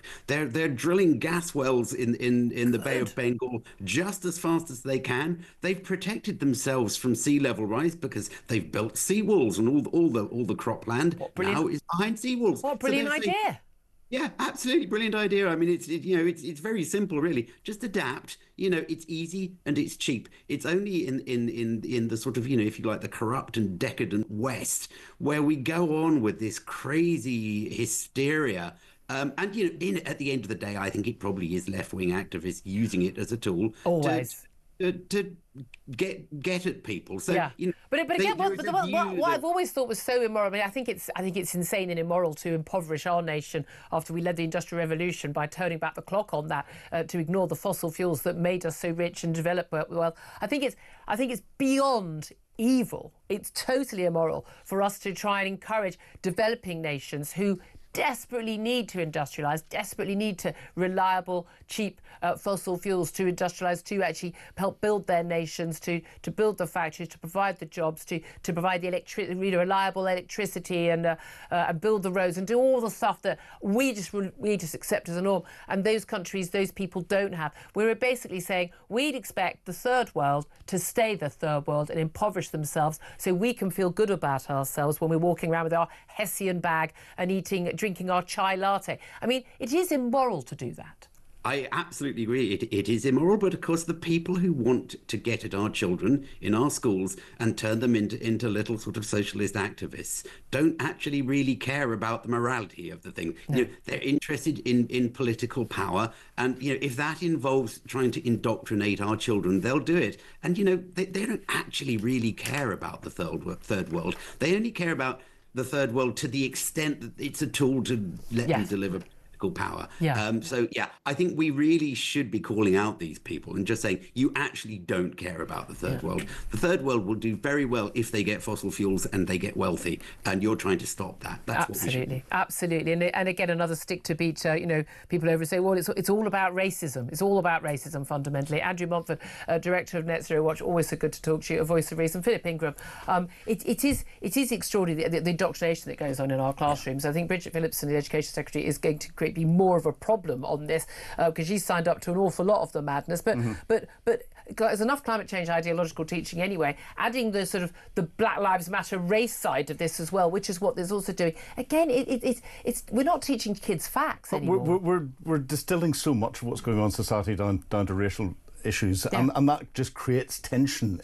You're creating that division where there is no division. So they need to grow up. Yeah, I mean, if they really do, but it is terrifying what's going on. And again, the idea, I'm sorry if you live on a country that's not got any natural resources and you've had a kleptocratic government that has done nothing for you for the last 50 years. Yeah. I'm not entirely sure that that's my fault. No, it's a geopolitical issue. It's just the way the world works. Yeah, and it's almost like somehow there's something that's going on in Western societies among our values and our ethics, which apparently has delivered wealth for us.